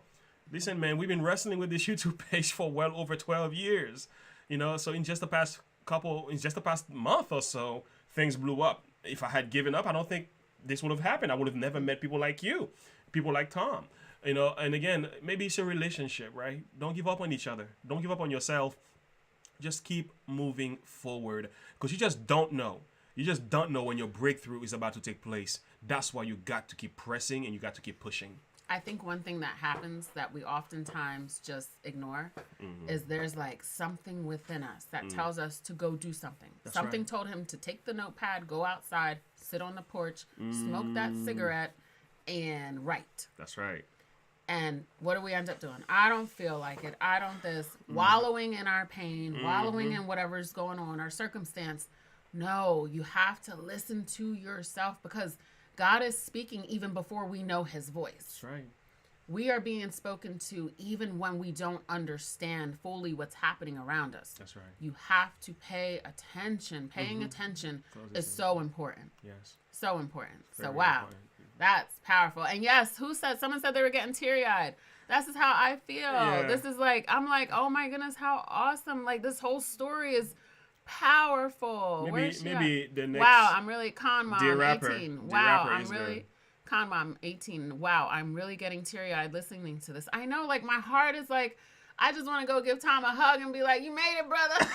You did it. Hard work pays off, Tom. And thank you for a platform to That's be right. able to share and just being so open and vulnerable. And thank you, KB, for putting this together this way. KC or KB? KB goes live, yeah. Like, this is like, it's just so powerful. Very powerful.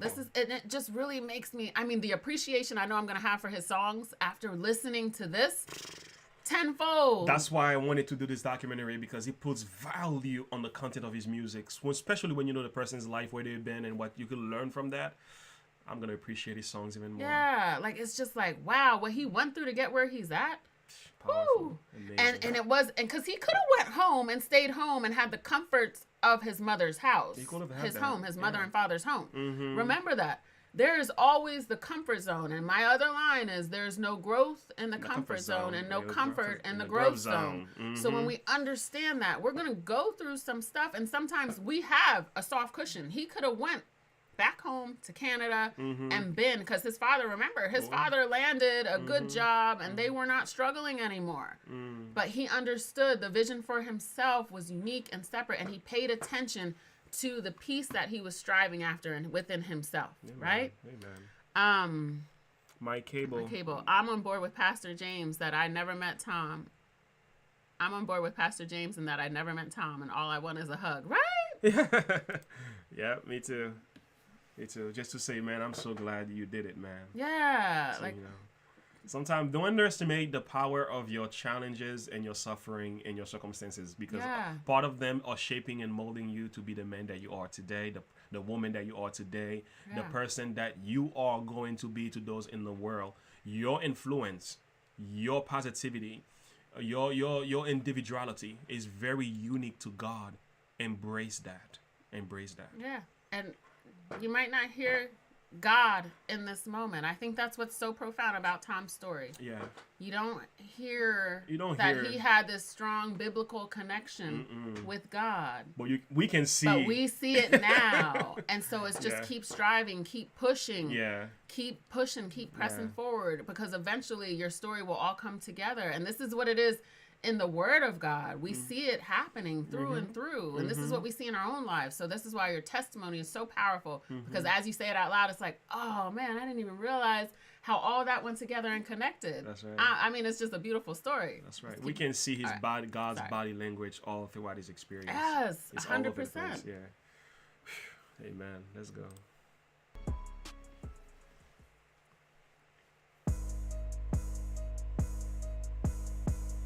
While Nova was editing the video for Dear Rappers, Tom would reach out to his mom, sister, friends, and even a stranger who described himself as an investor on the internet and borrowed about $1,100 collectively from them. Tom took the $1,100 and ran ads on his song, and within the first 2 days, it had reached 1.1 million views on YouTube. Praise the The Lord. song would generate a lot of attention, but not necessarily good attention. On the song Dear Rappers, Tom would address rappers who talk about negative content like drug use and murder, and basically just give his opinion on it. The world would view this song as Tom MacDonald targeting black artists who rap about this stuff, but Tom claims that's just information being bent by the media, and then he wasn't talking about black rappers. He said he was talking about rappers of a certain content, not of a certain color. So Dear Rappers goes off, does really well. And there's hundreds of thousands of people showing up at this point in time. And I don't have the infrastructure to deal with it. Yeah. So Dear Rappers. And it was just like criticizing the status quo of hip hop and the message in hip hop and the effect that it has on the youth, blah, blah, blah, blah, blah. I don't know what happened, but all of a sudden there's like 50,000 people like on my Facebook and my Twitter all calling me down saying that like, you wrote these 2 songs criticizing black rappers, you're a racist, like blah, blah, blah, blah, blah. And I was like, yo, I'm not criticizing rappers of a particular color. I'm criticizing rappers of a particular content. Yes. This is such a good thing to grasp very quickly. In the process of you living out your purpose, you can be so easily misunderstood. Tom MacDonald was clearly misunderstood. We don't misunderstand him. We know exactly what he's doing. For us, we like, okay, we get the content of what this brother is doing here. But many people have totally missed the mark. And oftentimes what happens is whenever you're approaching something different that you're not used to, right? There's something that is called in psychology cognitive dissonance. It's almost like your belief system, you feel like it's under attack. But oftentimes what you have to do, you have to take a very humble position. You have to put aside biasness. You have to put aside preconceived notion. And you have to have an open mind and an open heart to see, what can I learn from this? And what tends to happen when you do that, truth becomes a reality to you. And you begin to digest and things. This doesn't mean you can spit out the seeds. If certain things are said that are not right, you can do that. But at the same time, you have to have an open mind to change so that you can see what God is doing through a person, an artist, whoever the person is. Because you may not agree with them on everything, but there are something there. If you have an open mind and open heart, you can learn something. And I wish people had given Tom the benefit of the doubt, and appreciate him for the content of his message at least. Yeah, because that's what it's all about. But you have to understand too, right? How many people fed that narrative of, oh, he's being wrong, he's this, he's that. Because what does it look like if he starts calling out the mainstream hip-hop world that is giving this content that is debasing, that has no real fruit, it has no real positive influence. Yeah. He's talking about how it affected the youth. He's talking about what they talked about, money, drugs, violence, living a risque life.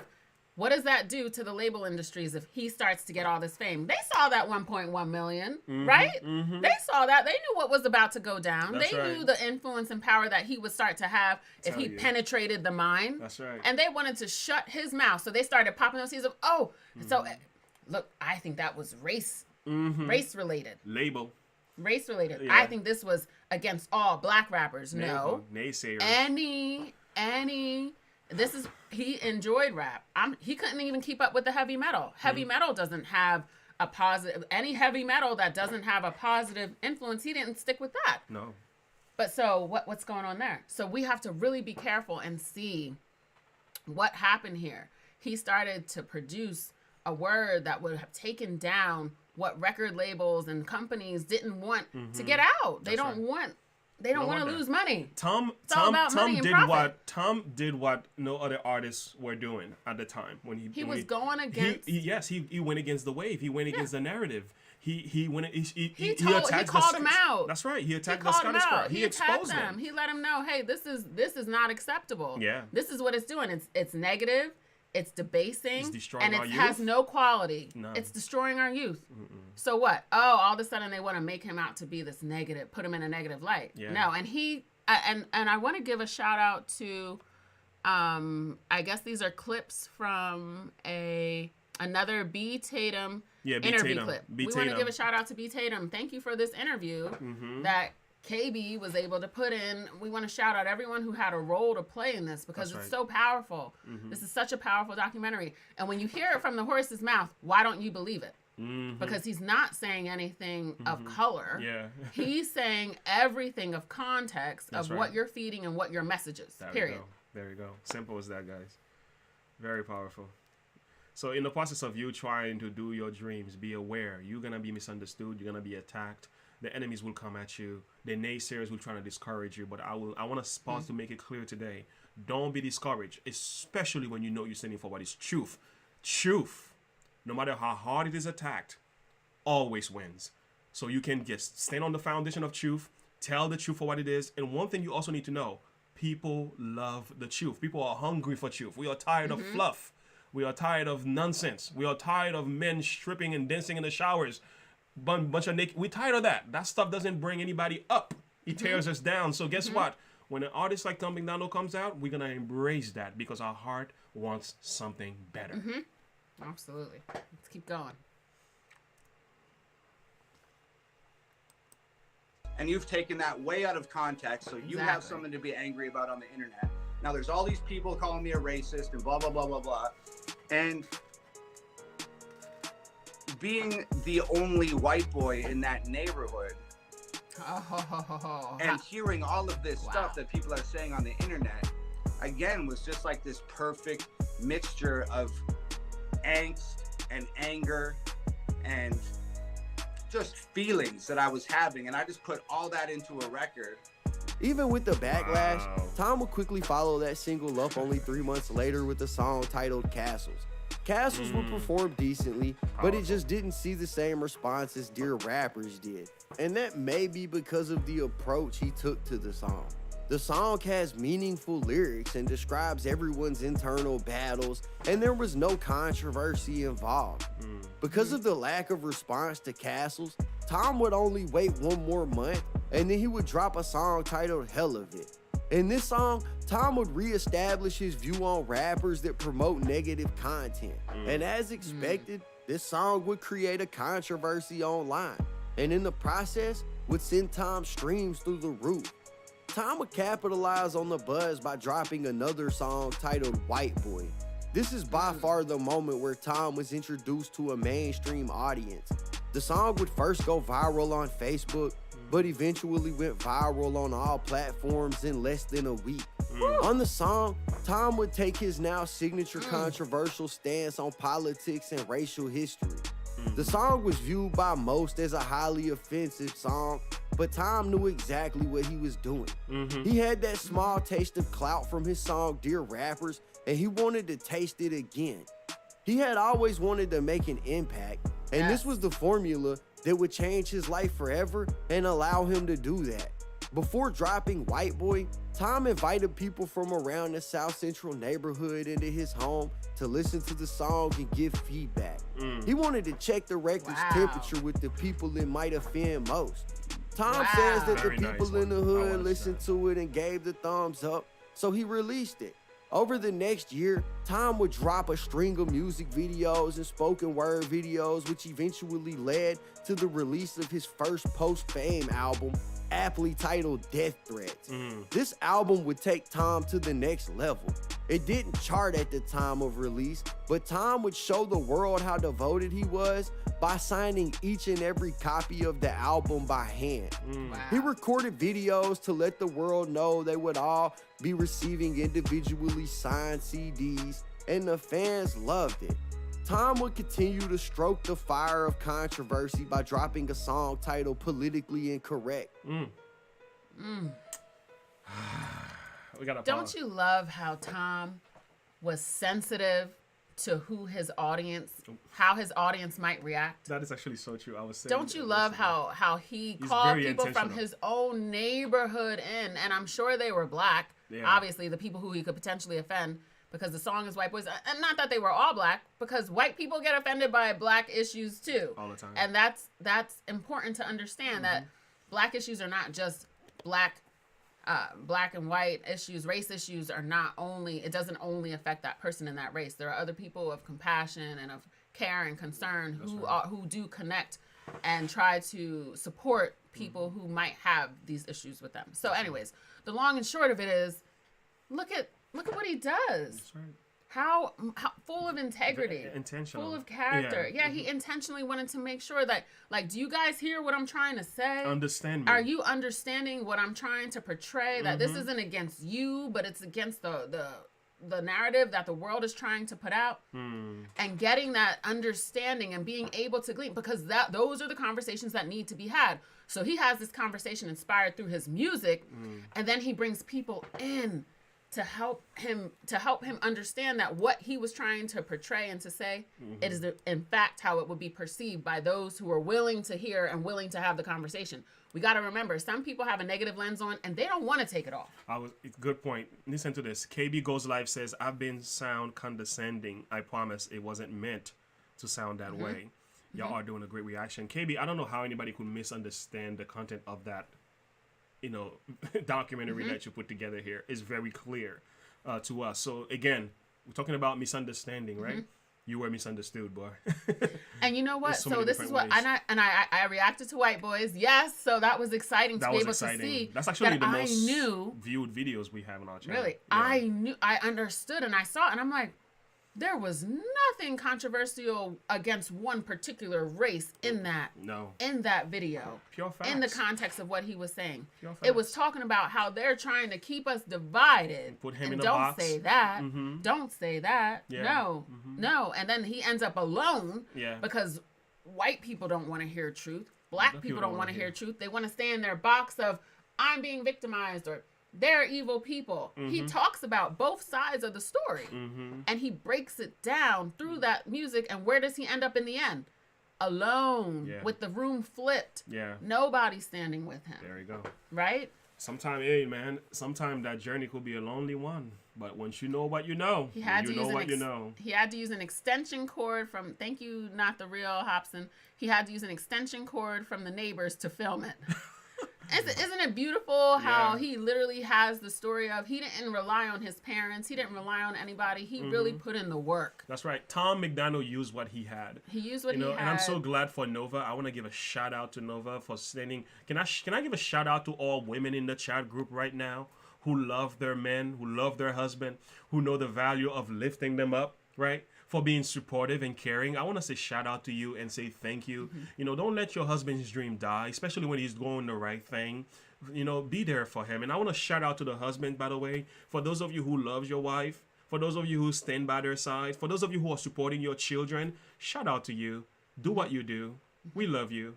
This is what the world needs now. And the change that takes place in our world starts within the home. Families like you who are standing for what is right, who are supporting and loving one another within the home, that's what branches out into the world and makes a world of a difference. This is a line of Tom's by Veritas. It says, I get offended by people getting offended by me taking offense. I love it, Veritas. Chele, she said there were no white people in Tom's neighborhood, which I do remember him saying that. Everyone he showed it to was black. He says that before his shoot for white boys. Amazing. I'm Spanish. My English is very bad. Tom is a genius. Yes, he is, Pablo. Yes, he is. That's great English, by the way. Chele says, the people who thought he was racist for white boy didn't listen to the whole song. They got offended by the name. Oh, isn't that true? Isn't that a mess? So judging a book by its cover. Let's get to the substance. Open the page. Flip it. Context. And that's the people who thought, so the people who thought he was racist for white boy didn't listen to the whole thing. They got offended by the name and the first verse, which was supposed to be that way. Mm-hmm. Hey, Amanda Crespo, shout out to the good woman. Oh, yes. Yeah. Without my wife, who knows where I'd be. Amen, KB goes live. Right. Please don't take what people that do these, who is Tom MacDonald for fact. They have no idea. They are gathering facts that are not really facts. 424 Stormy Girl. Please don't take what these people that do these, who is Tom MacDonald for fact. They have no idea. They're gathering facts that are not really facts. Here we go. And that's what the whole point is. They're gathering facts off of bits and pieces, and they're not really putting the whole context of what he's trying to say, and they're not putting his message out there. That's right. They're just putting their perspective, not based on really hearing. There's one thing to hear someone, and then there's another thing to listen to somebody. That's right. So listening it's a gift, it's an art. It is sometimes a gift. You can you just hear what's happening, and you say, oh, I heard that. Yeah. No, but when you listen and you process and you digest what someone's saying, and you really take time to think about it, then you might have a different perspective and a different look. But then that involves going into yourself. That's right. And fighting those biases and stereotypes that we all have growing up, because we have different life experiences. Sometimes we have to learn how to listen to learn and to understand. Oftentimes what we do, we listen to speak back and to fight back or to contradict, and that's not how it's supposed to be. So Ryan we have to learn how to do it correctly. Yes, amen. Sorry. This is fire. Keep what you're doing. New sub for both of you. You guys rock. Thank you, Ryan. Hey, glad Hog you're here, from Ryan. Hawaii. I'm trying to go to Hawaii. Where is it? That's Jason McCullough. Thank you. Must be nice over there. Yeah. What's the weather like? Tell us the degrees right now. Put it in the chat. It's nice over here in PA too. Very nice. Margaret, yes. Judging the engine by its paint job. I remember that song. Woo! I got hyped for that one. What song is that from? Tell me. Which one? Judging the engine. Wasn't that canceled? Mr. E. Where are we skipping? What are you saying, Mr. E? Did we skip At Mike the Dad Crosby, I just keep waiting for the go-ahead from Pastor J. He gives the ultimate decision. What are we going ahead about? Where's Mr. E at? I'm looking for your comments. Mr. E. Sorry, Mr. E. Put it back on. I guess my suggestion isn't too popular. Everyone else have ideas? Come on, Mr. E. Sorry. Say it again. Put it in the chat again. Put it in the chat. In the meantime, we'll keep talking, okay? Roque. Mainstream media makes more money twisting things to cause drama. Yep, of course. Yes, they do. And so conflict is good for financial gain, too. Right? So people do understand that. Oh, the song that you quoted from, that was This House. Oh, yes, this house. I built this house. I won't say the word. Oh, man, that was a fire song right there. Throw some fire bombs in there for I built this house. Yeah, that was a really, really nice song. That one, I just want to, woo.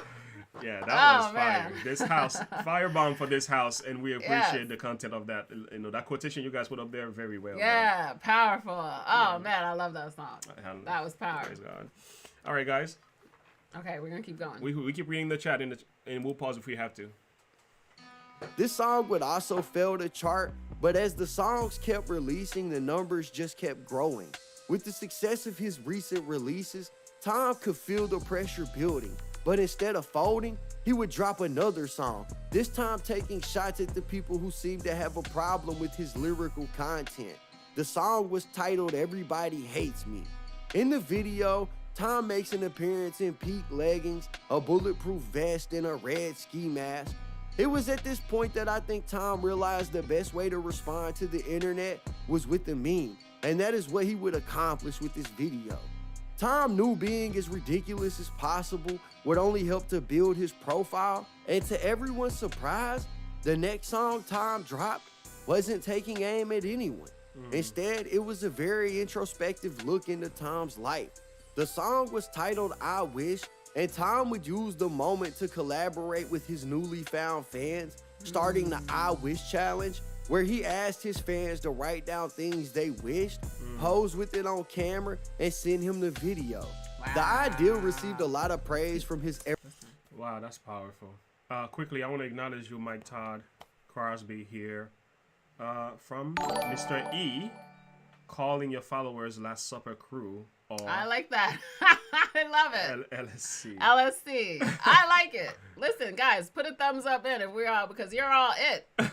You're our people here. So if you like that, drop your suggestions, because someone did ask what we should be calling our crew here, and we're all together. I don't consider it a following type of thing. I feel it. I think we can definitely use that title. Okay, Red XD, tell me about those faces. What's going on with XD?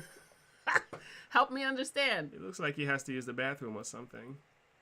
That's what I would think. Stop it. Just playing.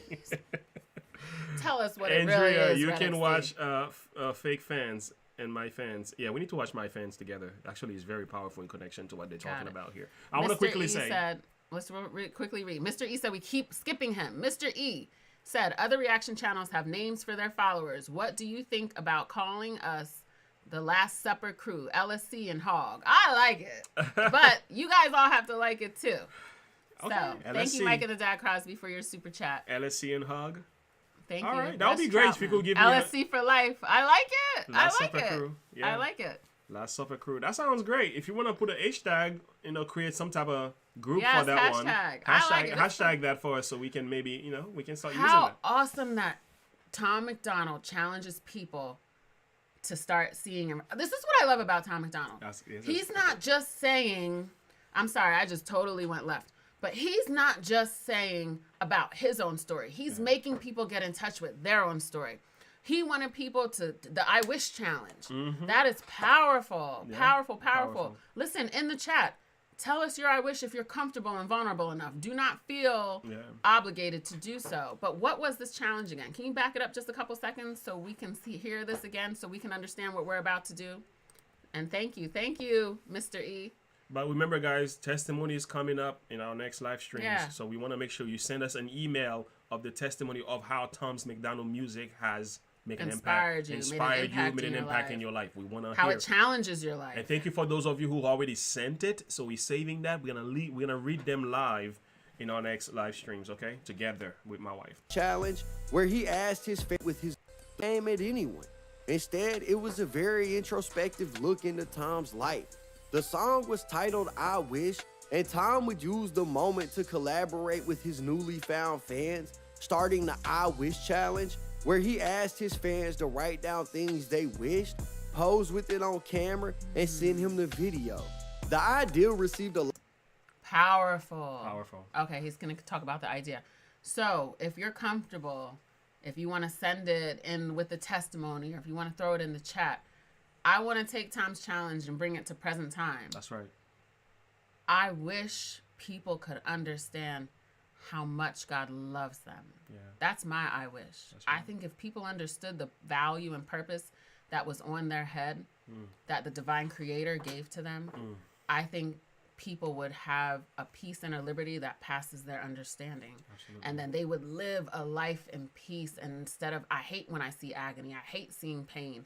You know, when I was out this weekend, I met someone who had been through a lot, and they had such a lot of painful experiences, and to be able to talk with them and to see them go from a place of where it almost looked like they were just hurting and sad and downtrodden. And as we talked and laughed, to see their soul literally light up, that right there, wow, that's what I live for. That's what I live to see. Like, people who are hurting, people who are in pain, to see that there is more, there is a joy, and there is peace just waiting. It's waiting, and it's there.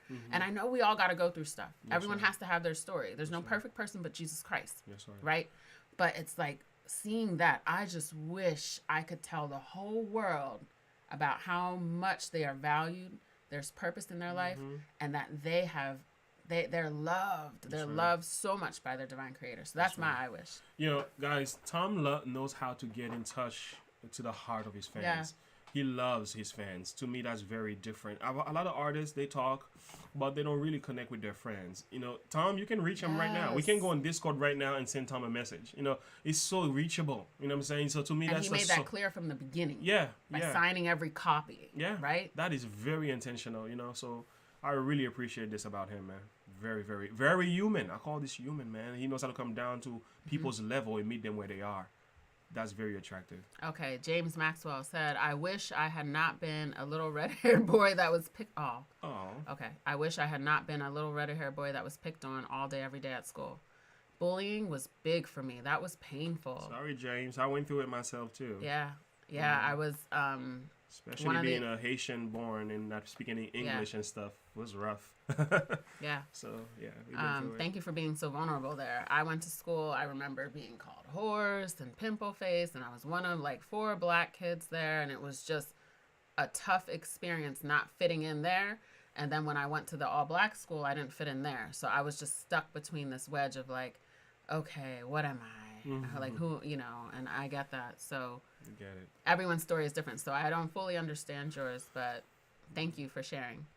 It goes deeper, the main core. Here we go. Nishki, I wish more people would see people's hearts instead of judging their appearance, struggles, or beliefs. Thank you for being that example. Thank you. Myself, Jason says, myself would not make a wish. I am who I am from my life experiences.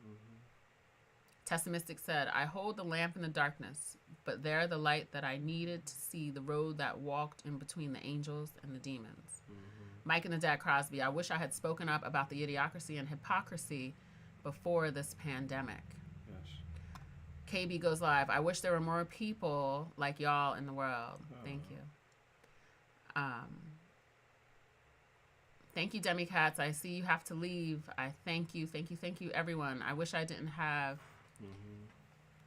this phobia. Sorry, I can't even say that word. Dysenphobia. Need to look that There's up. more. I wish, not the real Hobson. I wish that people would treat other people. You want to look up the word? I wish that people would treat other people not by skin color, or ethnicity, or where they're from, but treat them as fellow human beings. This world is such a dark place. We need light. We need some light. Yeah, there's so many. What's the word? P-I-S-N. P-I-S-A-N-T. Throphobia. Thropia. T-H. Got it. Blue-eyed panda. Give us some wisdom there on your I wish statement. John Eccles, I wish that good would come from every struggle. Okay. Yeah, this phobia. Okay, it's a phobia of getting hurt by someone in romantic relationship. That is a fear, especially if you just, because of, Thank especially you for that seeing word.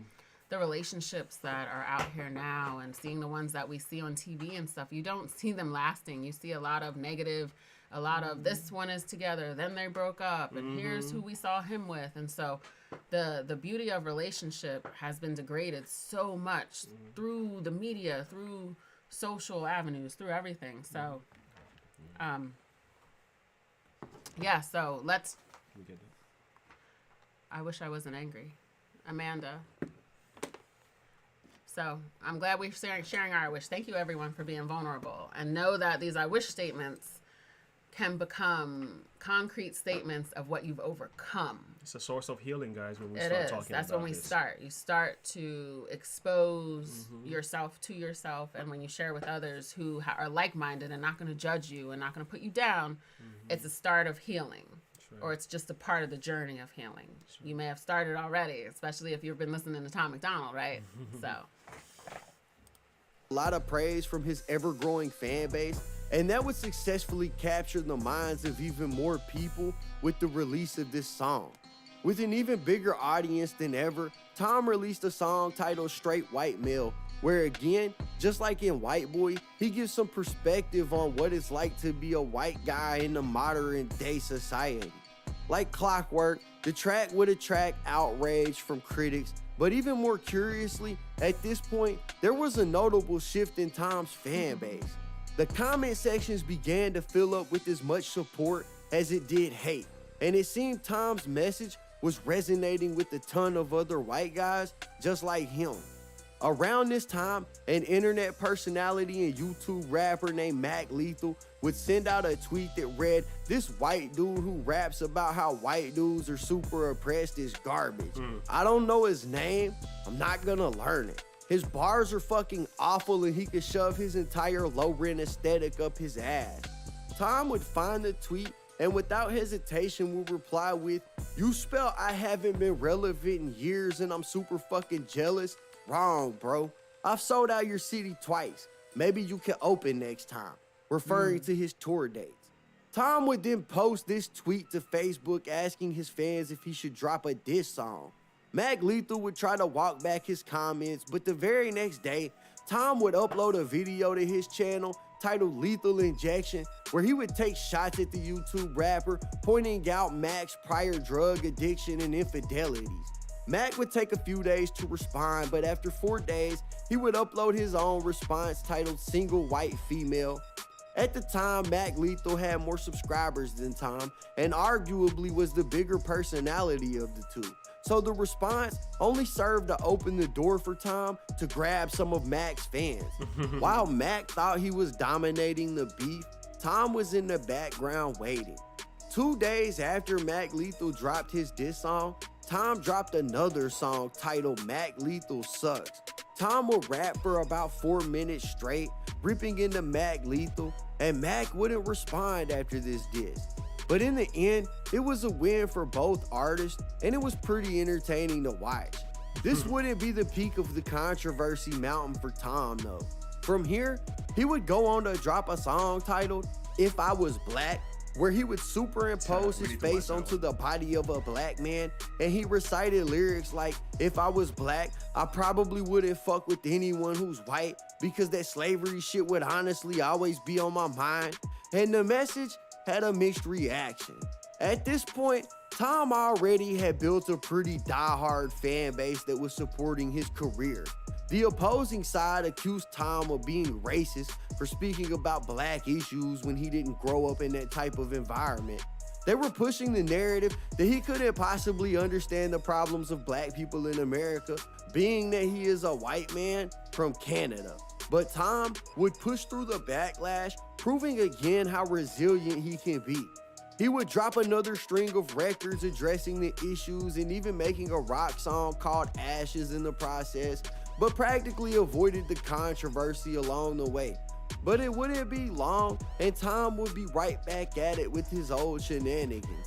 He would drop a song titled Clone Rappers, where he would push the conspiracy that several popular rappers had been cloned, and that the industry was using these clones to control people and push narratives. And this was in 2019, when cancel culture was really weighing in on the conspiracy crowd. So as usual, it created some backlash. The whole time this is happening, Tom's numbers they just continue to rise at an astronomical rate. In 2020, when the world was going into lockdown, Tom would continue to drop controversial songs centered around politics, conspiracy theories, and race. Songs like No Lives Matter, People So Stupid, this one that I won't name because of YouTube, and White Trash. But in 2021, he would drop a video for a song titled Fake Woke. In the song, he would use a popular tagline often said, I want to pause here to say something very quickly. Tom is a man of opportunity. He knows when to put certain music at certain times based on the genetic or the demographic or the feeling of our culture. He capitalizes on that and uses it to his advantage to promote his stuff. Very well done, guys. You got to pay attention to this. This is a really good way to grow as an individual. I want to say thank you to everyone who's responding to each other in the comment section here, because we're watching. I'm watching for the first time and I can't comment to everybody, but this is what it is. Like, this is where the conversation is being had, and people are starting to be able to open up and to share, or they just are able to in this platform. And that's what we want. That's right. We want people to open up and to share. Some of you heard a little piece of my testimony. We've all got a testimony. We all have a story to share. We all have an I wish. That's right. We all have something that we would like to see changed within ourselves or within ourselves, right? So this is a time to, and to encourage each other. Don't be scared. Don't have fear. It's going to be a painful process for some of us and many of us, but it's part of a growth. The growth that, mindset. You know, it's a beautiful thing. The growth mindset. Yeah, the growth mindset. So, yeah. And I appreciate Tom MacDonald for this. He didn't give up in the name of, in the voice of conflict and controversy. He understands what he was supposed to deliver, and he's going to deliver at all costs. Somebody said in the chat box, Tom got, what was it said that Mikey? Got hit by a Mack truck. Joy, hailed their breath. I know, but then I did hear that he was upset about that diss album, right? Because he wasn't happy. His humanity, he felt like he destroyed his Mac compassion. Yeah, his compassion came back out, right? Yeah. So like then, so sometimes we do make decisions that we look back later and we say, that wasn't the best. But you know, when you get hype in the moment, you just start going in something. And so we got pause. Sometimes you gotta stand your ground, man. Pause. Yeah, you know, depending on the situation. But he felt bad about it, so he knew that wasn't a ground that he needed to stand in. So it's very important for us to be conscious of what battles we choose to fight. That's right. Every battle that we're faced with, sometimes they're just distractions. So you have to understand that while we're walking into our purpose, a lot of distractions will come across the way, and that's one thing that he felt like it was.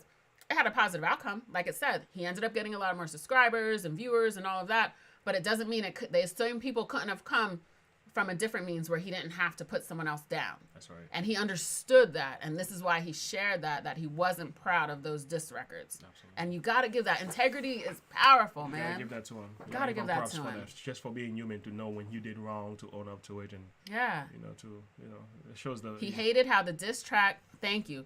He hated how the diss track made him feel, but it's still a hog favorite, right? So it's just like, he hated how that made him feel because he understood... When anything violates your peace within yourself, when you start acting out of character and you start to feel that, really pause and process and give out that apology that you need. Make those comments that you need to make because you don't know how that was probably healing for Mac as well. That's right. Because all that stuff, people don't, we are made to love. We are made to nurture each other and to grow each other. And so while he's bringing enlightenment, he's not trying to go down that path. And so we get distracted sometimes by things on our journey. So it's just very important to pay close attention when you're walking in your purpose. Whoa, am I supposed to respond to this?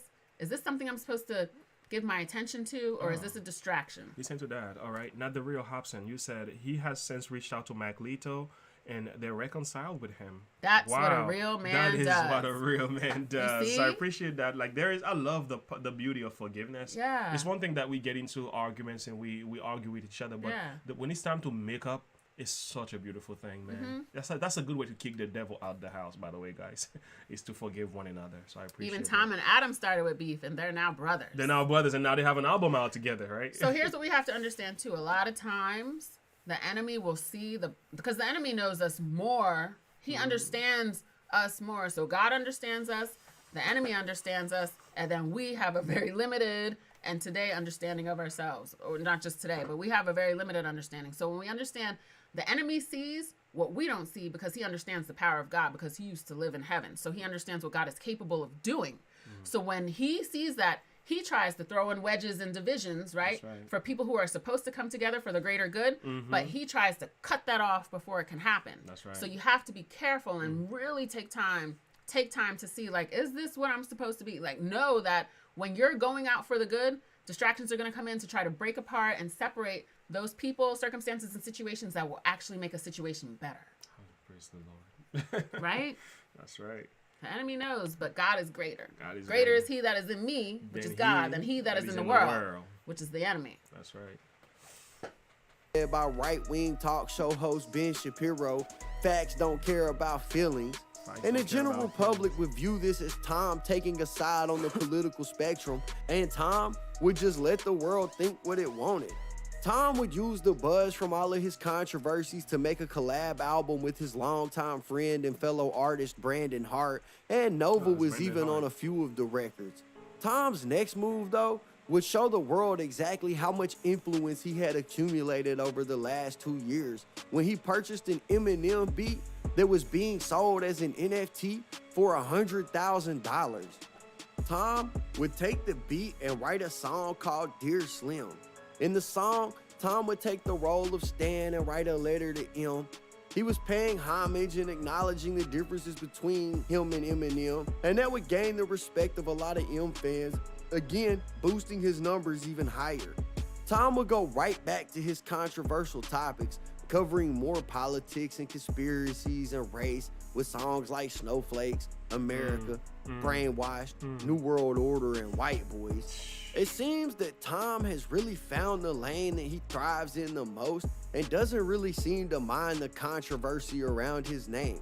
During the recording and release of all of these records, Tom would go on several small tours, selling out shows the whole way, and over the last 3 years, he has built a fan base that is massive. As of this recording, Tom MacDonald has over 2.5 million YouTube subscribers and 1.5 million monthly listeners on Spotify, and we're not taking into account any of the physical CDs that he sold or any of the other streaming platforms like Tidal, Apple, and Pandora that he's collecting money from. I actually want to take a moment and dig deeper into the numbers behind Tom MacDonald to put into perspective exactly how profitable Tom's career has been. On YouTube alone, Tom MacDonald has over 771 million views. Now, YouTube will pay Tom every time his video is played, and they add this up by the thousand. On YouTube, this is called a mil. The average rate of pay on a YouTube music channel is about $5 per mil, and that's the amount the creator would make per 1,000 views. So, to find out a rough estimate of how much money Tom has made on YouTube alone, we would need to take 771 million and divide it by 1,000, which is 771,000. You would then take this number and times it by the $5 he makes per 1,000, giving you a total of $3,875,000 roughly that Tom has made on YouTube alone. That's not including what he makes from the other streaming services, tours, and physical CDs. All of this becomes more impressive, coupled with the fact that Tom is 100% independent and owns all the rights to all of his music. So that's all his money. There is no label involved. The average salary in America is $53,383. If Tom took every YouTube dollar and put it into a dividend-paying index fund on the stock market that paid out only a 2% dividend, he could live the rest of his life making $77,500 every single year and never touch the original $3.8 million. Wow. Meaning he could live with the wage above the average American and never work another day for the rest of his life. Wow. That was a question I had. Does YouTube take a cut?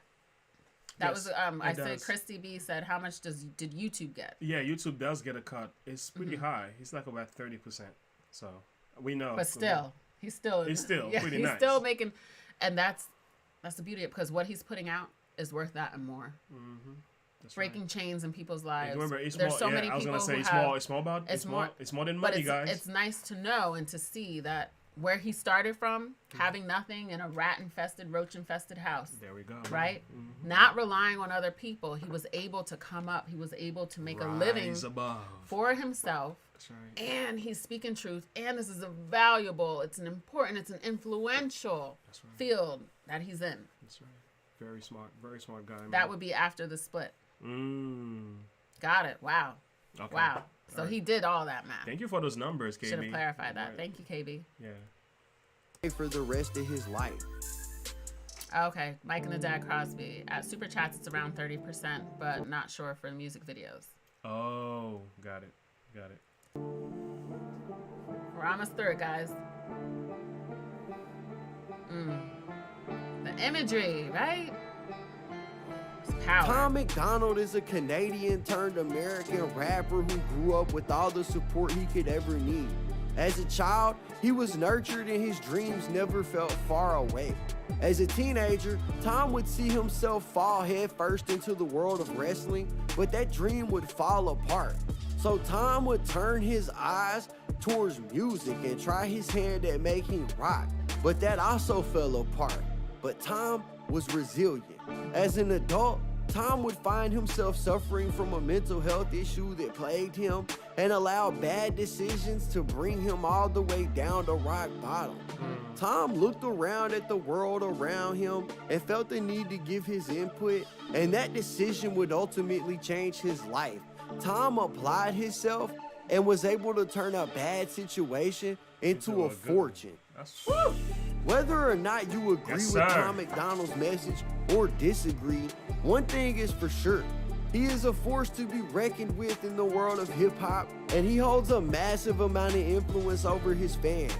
Not everybody will like the delivery of the message or the perspective offered, and many have said that what Tom MacDonald talks about is offensive, and it's because he hasn't experienced it from any other perspective. And while that may be true, if there is any point of view that he can offer that should still be valid, it's his own. Everybody is entitled to their opinion, but remember that people's opinions will change over time. We evolve as humans. You may not agree with the message today, but you might tomorrow. And Tom may not agree with the world today, but he might tomorrow. In the end, Tom has had a phenomenal career that any rapper would dream of having and has made enough money to retire for the rest of his life. He could stop now and go kick it on a beach somewhere and just chill. But I don't think Tom MacDonald has hit the end of the road. Over the last few years, he has been perfecting his craft from the topics to the melodies to the beats and the message. If he keeps going, the only way to maintain the attention will be to evolve it and re-perfect it again and again and again. Even if you don't like Tom MacDonald, it will be hard to avoid him as long as he knows how to continue to provoke emotions in people. I think that as long as politics exist, Tom MacDonald will exist. And if it's not Tom MacDonald, it'll be another rapper just like Tom MacDonald. But right now, Tom is having his moment in the spotlight. And as time goes on, the content will either work for or against him. Anyways, that's it for the video, guys. If you enjoyed the content, make sure you hit the like button, subscribe, hit the notification bell so you get notified every time I upload. Leave me a comment down below.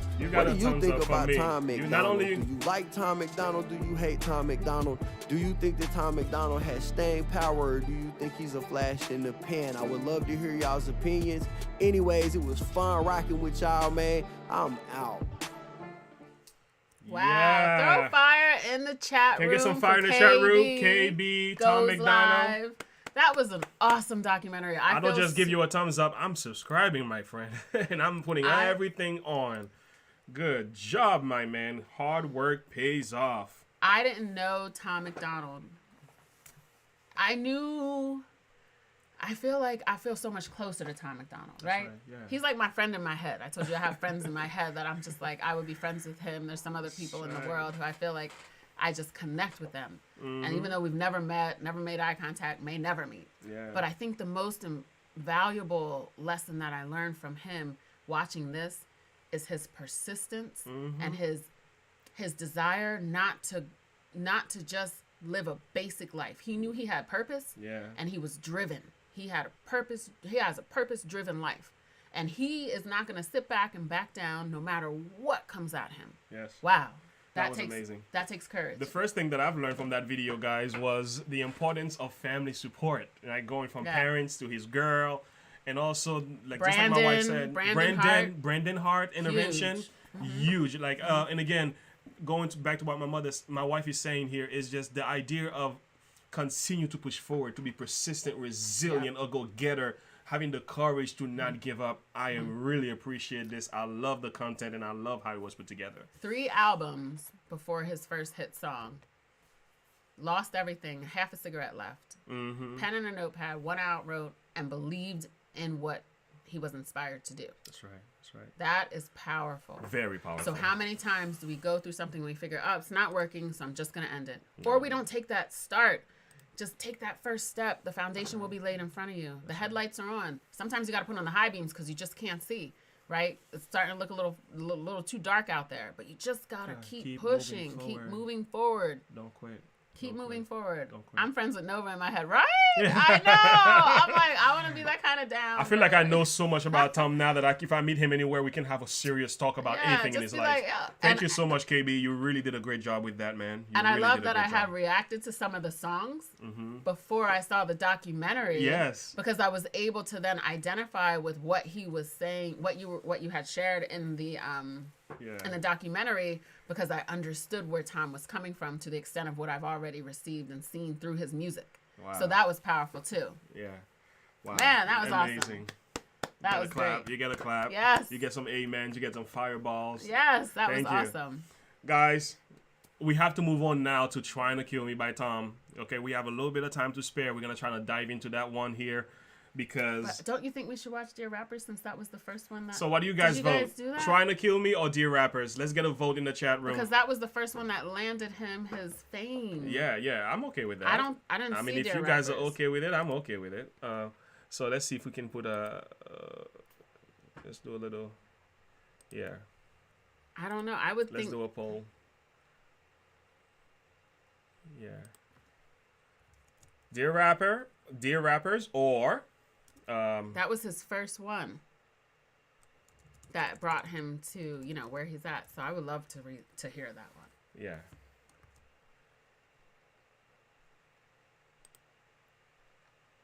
Okay. So we have 2 options on the table here, guys. Dear Rappers. Yes, keep subbing to KB Goes Live. Please go give him some love. That was awesome. Go over there. Go over there and show him some love. He deserves it, and you put in the work. KB. Yes. I love you, man. I appreciate you. I love when YouTubers do things and they do it right. There was no biasness in there. It was pure, heartfelt. Tell the story for what it is, and I love that. Very few are doing it this way. So, Dear Rappers or Trying to Kill Me? Which one it is, guys? Thank you, Angelina. We enjoy the experience in this journey too. It's really awesome. Dear Rappers, yes. Everyone's saying Dear Rappers. They're saying Dear Rappers? Yes, it has to be Dear Rappers because that was the first one. So we learned about Tom. Now I want to see the video that put him on the map. Yes. All right. Well. No, we already know. Stick to the video. Okay. So I think we got a winner. So let's go Joe now. said Dear Rappers, of course. He said Dear Rappers, of course. This is the video that really... not the real Hobson. Trying to Kill Me is the one I requested, but I'm down for Dear Rappers any day. Thank you for being so We promise we will get to Trying to Kill Me the next time, okay? Yes. We promise you. But the people has voted. All right. We would do both, but James has to go. Gotta go put in the work. Make the donuts. Gotta go put in the work. So by the way, we're gonna take a moment now, quickly. We don't want to forget. We want to say thank you, subscribers. Oh yes, we made 3,000 subscribers. Thank you all. Thank you for everyone. Subscribing to our channel. Thank you for sharing and liking and supporting. Hashtag HOG. We love you. L's LSC. LSC, right? Last Supper Crew. Is Last that what Supper it is? Crew? I gotta get used to it. Yeah, that's Somebody a great one. tell us. What is the LSC or the LCS? Yeah, it's the LSC. It must be LSC. Put it in the chat. Can you take away the voter thing? I can't see. All right. All right, guys. Yes. So here we are. We have Dear Rappers on the screen here. I'm ready. Let's bring this thing. Are you ready? Got my pause fingers ready. We're going to try not to pause so often, we promise. I know, because he has to go to work. So that's the only reason I will be able to maintain. Yeah, let's see how long that lasts. All right. Man, it's easy for these rappers who have it all. Talk about the days when they used to be sad. I guess I can't relate to being famous and wealthy. I'm 28 and still praying for the day I have a chance. Maybe y'all can help me out though. I'm just trying to take care of my household. I don't even want to make my mouth go. I just want to win before the system that I'm in gets a hold of me again and starts to squeeze under my chin until I'm out cold. Dear rappers, can you help me? I'll even take a selfie with your album that I bought. I got every single CD that you ever fucking dropped. I spent everything I had and I never had a lot. Oh my god, what a mess. Your words help me deal with the stress. Used to contemplate my suicide the nights I was depressed. Used to pop you in a boombox and sit up on my desk. Listen to your music till I felt it in my chest. But these days it's like you don't have nothing left. Your music feels kinda like you're trying to write a check. Everything is digital, I mean no disrespect, but I'm paying even more and you give me even less. What the fuck? You taught me to think, you taught me to grow, you taught me the things to survive on my own. But now you teach me to drink, you teach me to smoke, you teach me to think. Every woman's a hoe. I don't want your zen. Woo! Fire. Come on. Come on, guys. You teach me to drink, you teach me to smoke, you teach me every woman's a hoe, right? What are we really learning from the music that is being projected from mainstream media now? The music industry. What are they really learning? He said he would listen to it till he feels it in his chest. Yeah. And what does that do? So they contemplating suicide. Wow. Yeah. I want to hear the whole thing over again, but I know we can't.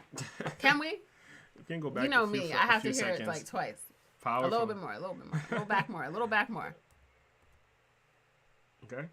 Music till I felt it in my chest, but these days it's like you don't have nothing left. Your music feels kinda like you're trying to write a check. Everything is digital, I mean no disrespect, but I'm paying even more and you give me even less. What the fuck? You taught me to think, you taught me to grow, you taught me the things to survive on my own, but now you teach me to drink, you teach. Ooh, so what I think I'm hearing is the original hip hop, because hip hop started off teaching you to think, teaching you to grow, but now it's transitioned. It's transitioned to something completely different. This is what, now it's transitioned into drinking and smoking and hoeing and all of these things that debase. The content has totally changed. Yeah. So he understands that hip hop started by telling a story to teach you to think, to teach you to grow, to teach you to become a better version of yourself, about your past struggles, now how you've overcome them. Yeah. But now it's just money, sex, clothes, drugs. hoes. Yeah. I wasn't trying to rhyme. We went from dealing with issues in the culture, helping our men and women to see their value and standing for what is right against police brutality and so on, and then we move into this nonsense. Last King of Norway. These days your lyrics sound like you're trying to write a check. Yes, I know. I wanted to pause it there, but I knew I couldn't. I'm like, no, we can't. What is that saying to you? Yeah. Trying to write a check. Really?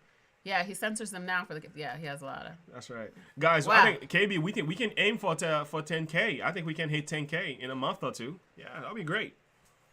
All right, let's go back. Teach me to smoke, you teach me to think. Every woman's a hoe. I don't want your Xanax bars or your fancy foreign cars. Throw your money in my face and try to tell me that it's art. No.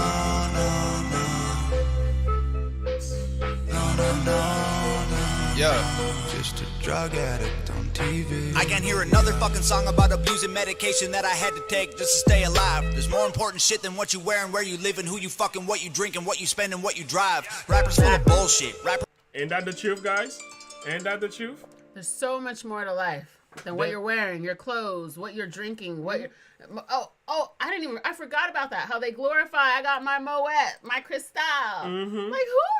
Who cares? Look at this. What you're drinking. First off, alcohol, even the CDC says you should abstain from not even drinking one alcoholic beverage. Now, mind you, I used to drink.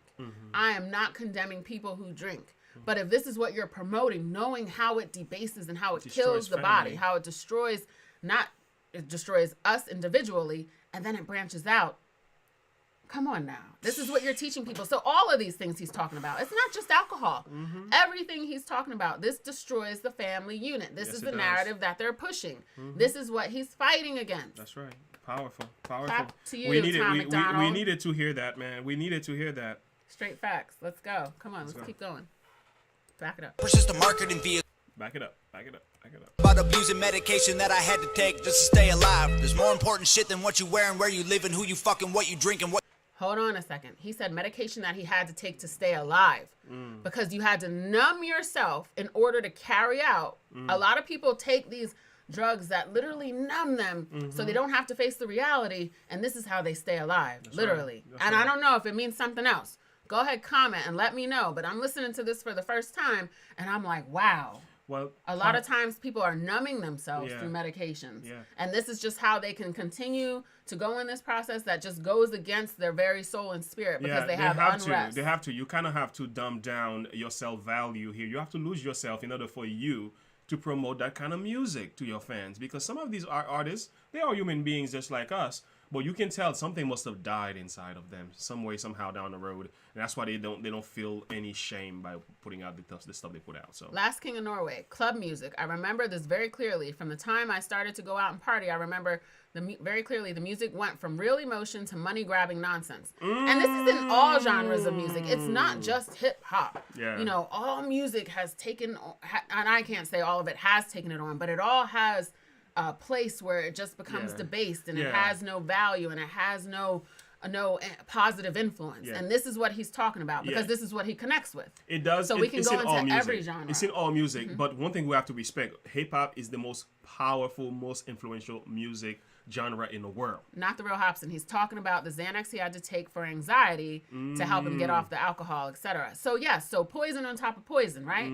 To keep you stable. But yeah, because when you go through withdrawal, you do have to take that. So it's just like, whew, this is serious stuff. It is. And it is a phase that people are going to go through. And that you might have to use something to get you through that hump. That's right. So I'm not at all saying that you should not take these drugs and do these different things, but we also have to understand the bigger picture behind it all, and that's what Tom is standing for. That's what he's representing. All right, let's move forward, guys. What you spending? What? Can't trust the CDC. AJOM says a glass of red wine a day can help prevent high cholesterol and promote a healthy heart. So I do not actually. So I'm glad that you said that because I believe that a lot of these governmental things that are in place. A lot of these things like the CDC, the FDA, they have some good stuff and they have some seeds that need to be spit out. So when we're looking at cholesterol and we're looking at things of that nature, while there are some substances that, there are some substances that it can, because it's red wine, it's fermented. There's other things that you can use to keep your cholesterol low. And they won't be hard on the liver. They won't cause internal damage. They won't cross the blood-brain barrier. So that's what I'm looking at when I'm looking at it, just for the facts of what alcohol has the potential to do. All right, let's move on, guys. Just to stay alive. There's more important shit than what you wear and where you live and who you fucking, what you drink and what you spend and what you drive. Rappers full of bullshit. Rappers just a marketing vehicle for the product that the man wants you to buy. Rap about a full clip. Rappers just promoting different liquors and varieties of ways that you could die. Yeah. Dear rappers, can you help me? Are you almost out of alcohol to sell me? Tell me, cause drinking every night can be the way to getting wealthy. If I'm really being honest, all the shit is overwhelming. I need someone to look up to. You're living in a country that elected Donald Trump. You're living in a country where police are killing people every day and all you want to talk about is doing drugs. You've been blinded by the money, you've been blinded by the cars, you've been blinded by the women. Don't know who the fuck you are. Thought I knew you when I spent $100 on a ticket to your show. How many of us don't know who we are because we're so blinded by distractions Everything in life? Everything else. Right? Yeah, we become so materialistic. You become so caught up just in the stuff that's happening. You don't even see what's happening around you. And because this is what he's talking to rappers. So that's the context we're going to speak in. So these rappers, there's real issues going on. There's real stuff that's happening out in the world here, but they're focusing on money, clothes, drugs, right? Everything. So it's so important to understand what is the influence that's being put into our music, put into our children, put into anyone who's hearing, any of the audience, the mainstream rapping, mainstream rap, mainstream hip hop. What is that audience receiving? This is what he's talking about. What is the message they're receiving? That's what he's talking about. There's so many different opinions as to some of the things that he's saying, and but the core context is what is the message that they're delivering. That's right. That's right. That's right. Okay, here we go. Mr. E said, it's bad, yet good, that most reaction channels after about 10 minutes will switch to a different one. But with you guys, I'll watch 2 or 3 hours straight and want more than it ends. Great job. Thank you, Mr. E. I appreciate it. Cholesterol thing is a fraud. Research it. Wow. Grape juice is just as good. Yeah, just as good. For the heart. So, I mean, it's about when we're looking at what we're putting into our bodies, we're looking at pros and cons. We're weighing what is really healthy and what is really pure and what is really going to cause us to have promotion of health and wealth, least symptoms, least negative outcomes. You know, alcohol is, and especially people from totally different countries where in some countries wine is just part of the meal, right? So it's a touchy subject. Testamistic, you said something here that I want to highlight quick. You said Tom and Nova didn't have power when they made this video, and it's still fire, and it's still hot. Still hot. Yes. All right, let's dive in. Sorry. Showing how I feel like you stole my fucking money and I'm broke. Man, you taught us how to rap and you taught us how to dress and you taught us how to act if we wanted to impress. Now you're teaching me to live like I know you never would. What you're preaching to these kids is keeping them inside the hood. Your Xanax bars or your fancy form. What you're teaching to these kids is what's keeping them inside the hood. Teaching them how to dress, teaching them how to impress. What is really impressive? What is really positive about this culture that they are trying to grow and cultivate and support? Yeah. This hip hop culture, this hip hop world that they're trying to impress upon the listeners. Yeah. It's not just you. The issue is the content, guys. We're not attacking hip hop. What is what you're trying to put in the minds of our young children here is the problem. He said from the beginning what changed. So this is where we have to understand that. Yeah. Okay, sorry. I know time is upon us. Foreign cars, throw your money in my face and try to tell me that it's art. No.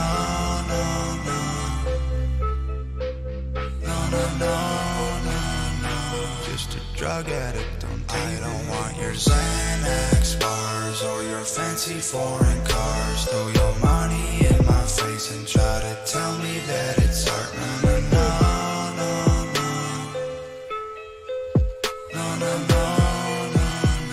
Just a drug addict on TV. Yeah. Just a drug addict on TV. Powerful. Guys, we need some fire in the chat room. Wow. That's huge. That is a message of all messages, right? Oh my goodness. That was so great. That was a message. I mean, we don't have time to really dig much deeper into it because we have to go. But seriously, come on, guys. Can we get some fire? Can we get some fire in the chat room? You said, man, again and again, you cannot listen to a Tom MacDonald song and not come up with something of substance. No. You're always going to leave you with your mouth dropped. Yeah. Like, you weren't playing with that. And topics of discussion, because I see the conversation in here about alcohol and how people are approaching this. This is what it's about. That's right. Fire. It's about educating ourselves. Let me put some fire here from my YouTube page and put some fire in the chat room myself. Fire. Yes. This is great. So, what did you learn from today's video? You talking to me? You know I don't like to be put on the spot. I like to do it. I don't know why he does that to me. What did you learn from What I've learned is just again and again, all right, the music that we promote or whatever it is that we try to put out there, make sure it is something positive, influential, something that will lead someone in a positive direction. If someone hears your music, what would they walk away and what could their actions be as a result of it? That's right. If someone hears what you're saying, and it's not just our music, it's our actions, it's our way of life, it's what we share with others, it's what we give. Can they walk away? Can they walk away and become addicted to it? Because this is what he's talking about. He had an alcohol abuse problem, right?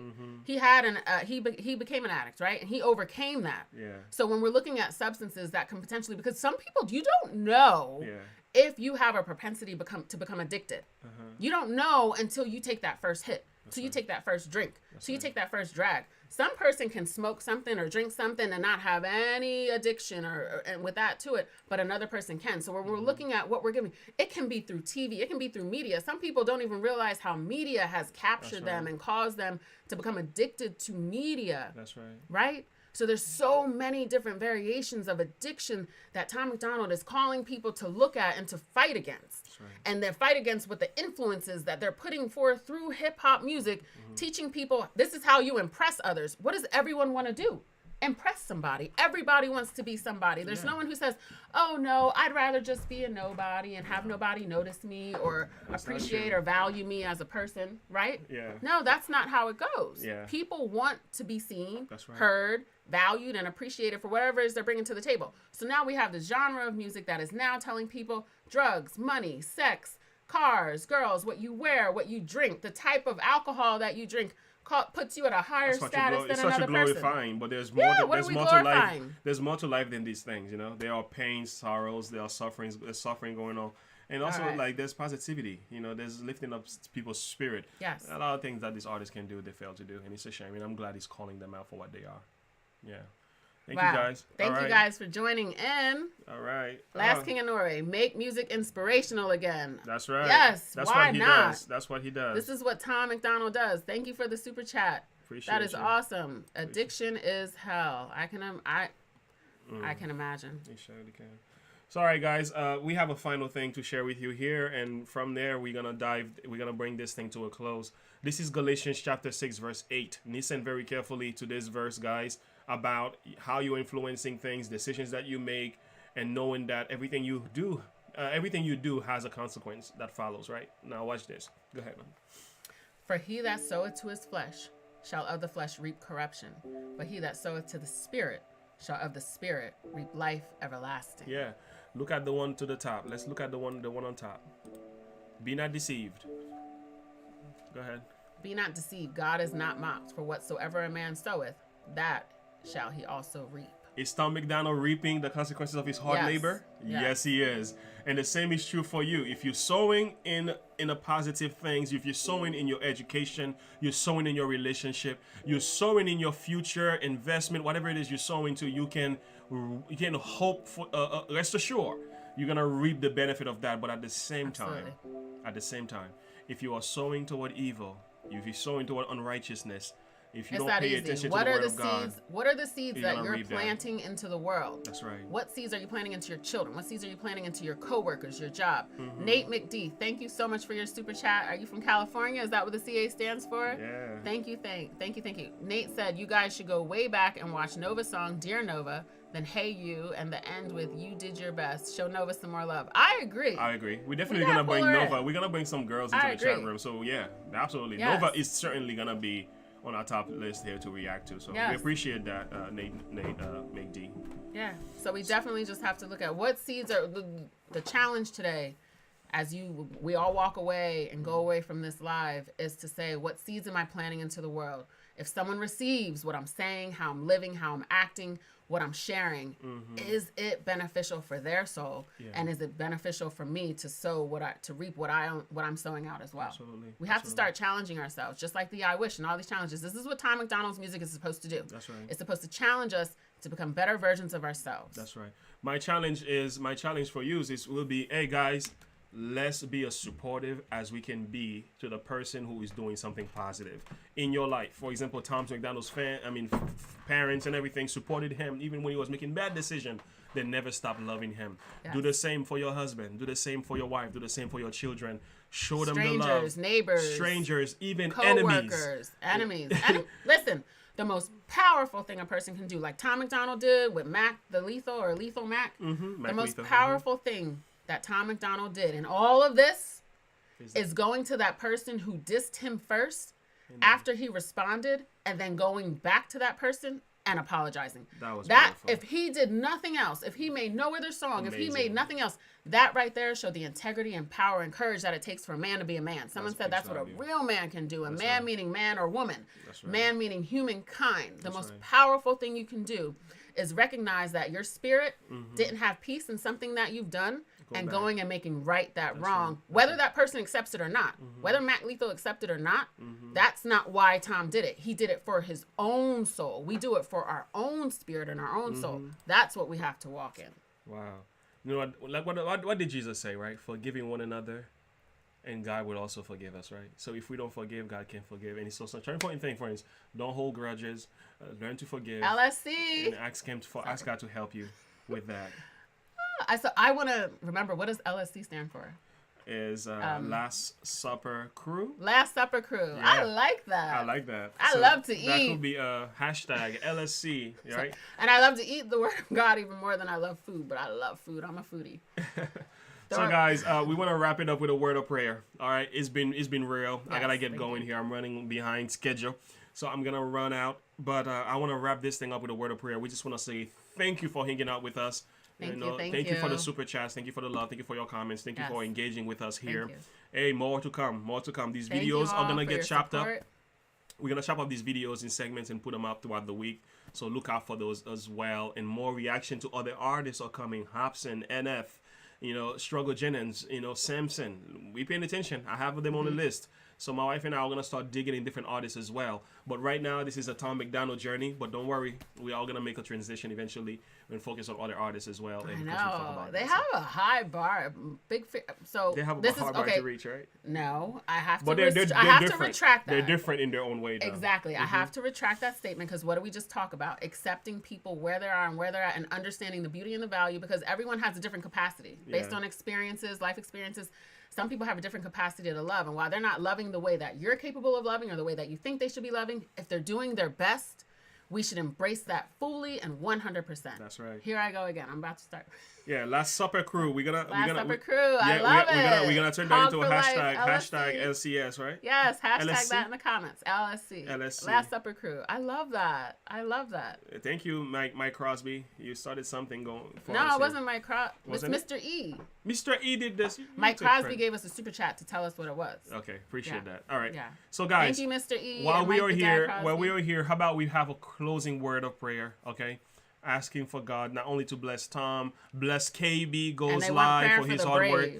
Praying for the brave, for them to be successful. Can't wait for them. Prayer of thanks for Brandon Hart. Prayer of thanks for Nova. That's right. Like sometimes you just don't need to be asking God for stuff, but just be thanking Him for the many blessings. Right. And the blessing of Tom MacDonald came through his support system, right? We have to acknowledge that. Came through God, first off, for allowing his mother to be able to give birth to him in his womb. And then it came through all the people who fed and poured into his life. You know my favorite verse. That's right. He gave men for your life and people for your life. So he did that. You can design us a shirt. That would be great.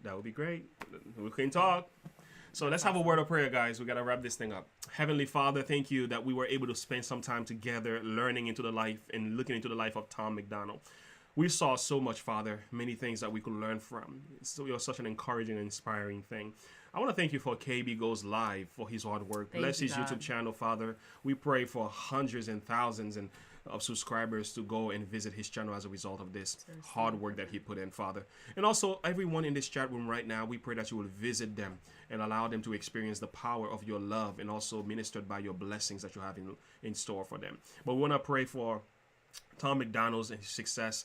Pray for Nova and also Brandon Hart, his parents, the love that they have shown, the brave, may the brave be a successful. The naysayers, even them have a part to play. Mac Lito, and all of them. We're asking for prayer, for blessing, thanksgiving for the work that they all have done, and for enlightening us, for showing us a beautiful side of the story that we have not seen. We pray for their success. We pray for the album to be selling all over the place. Hit #1 on the chat, Father, and allow him to continue to walk on this journey. Also, I want to pray for Tom MacDonald spiritually as well, that you will lead him to the next level where he can acknowledge you more and more as his Savior and Lord. We pray and ask all these things in Jesus' name. Amen. God bless you all. Thank you so much. Thank you for hanging out. This was real. We've learned so much. We've learned so much fun. We have so much fun. Have a good one. Yes. Bye. We're going to meet you in the chat room. We're going to communicate that way. So share this with somebody else. God bless you all. God bless you. Have a good one. As always, bye. Look unto Jesus and live by faith, guys. Have a good one. Bye.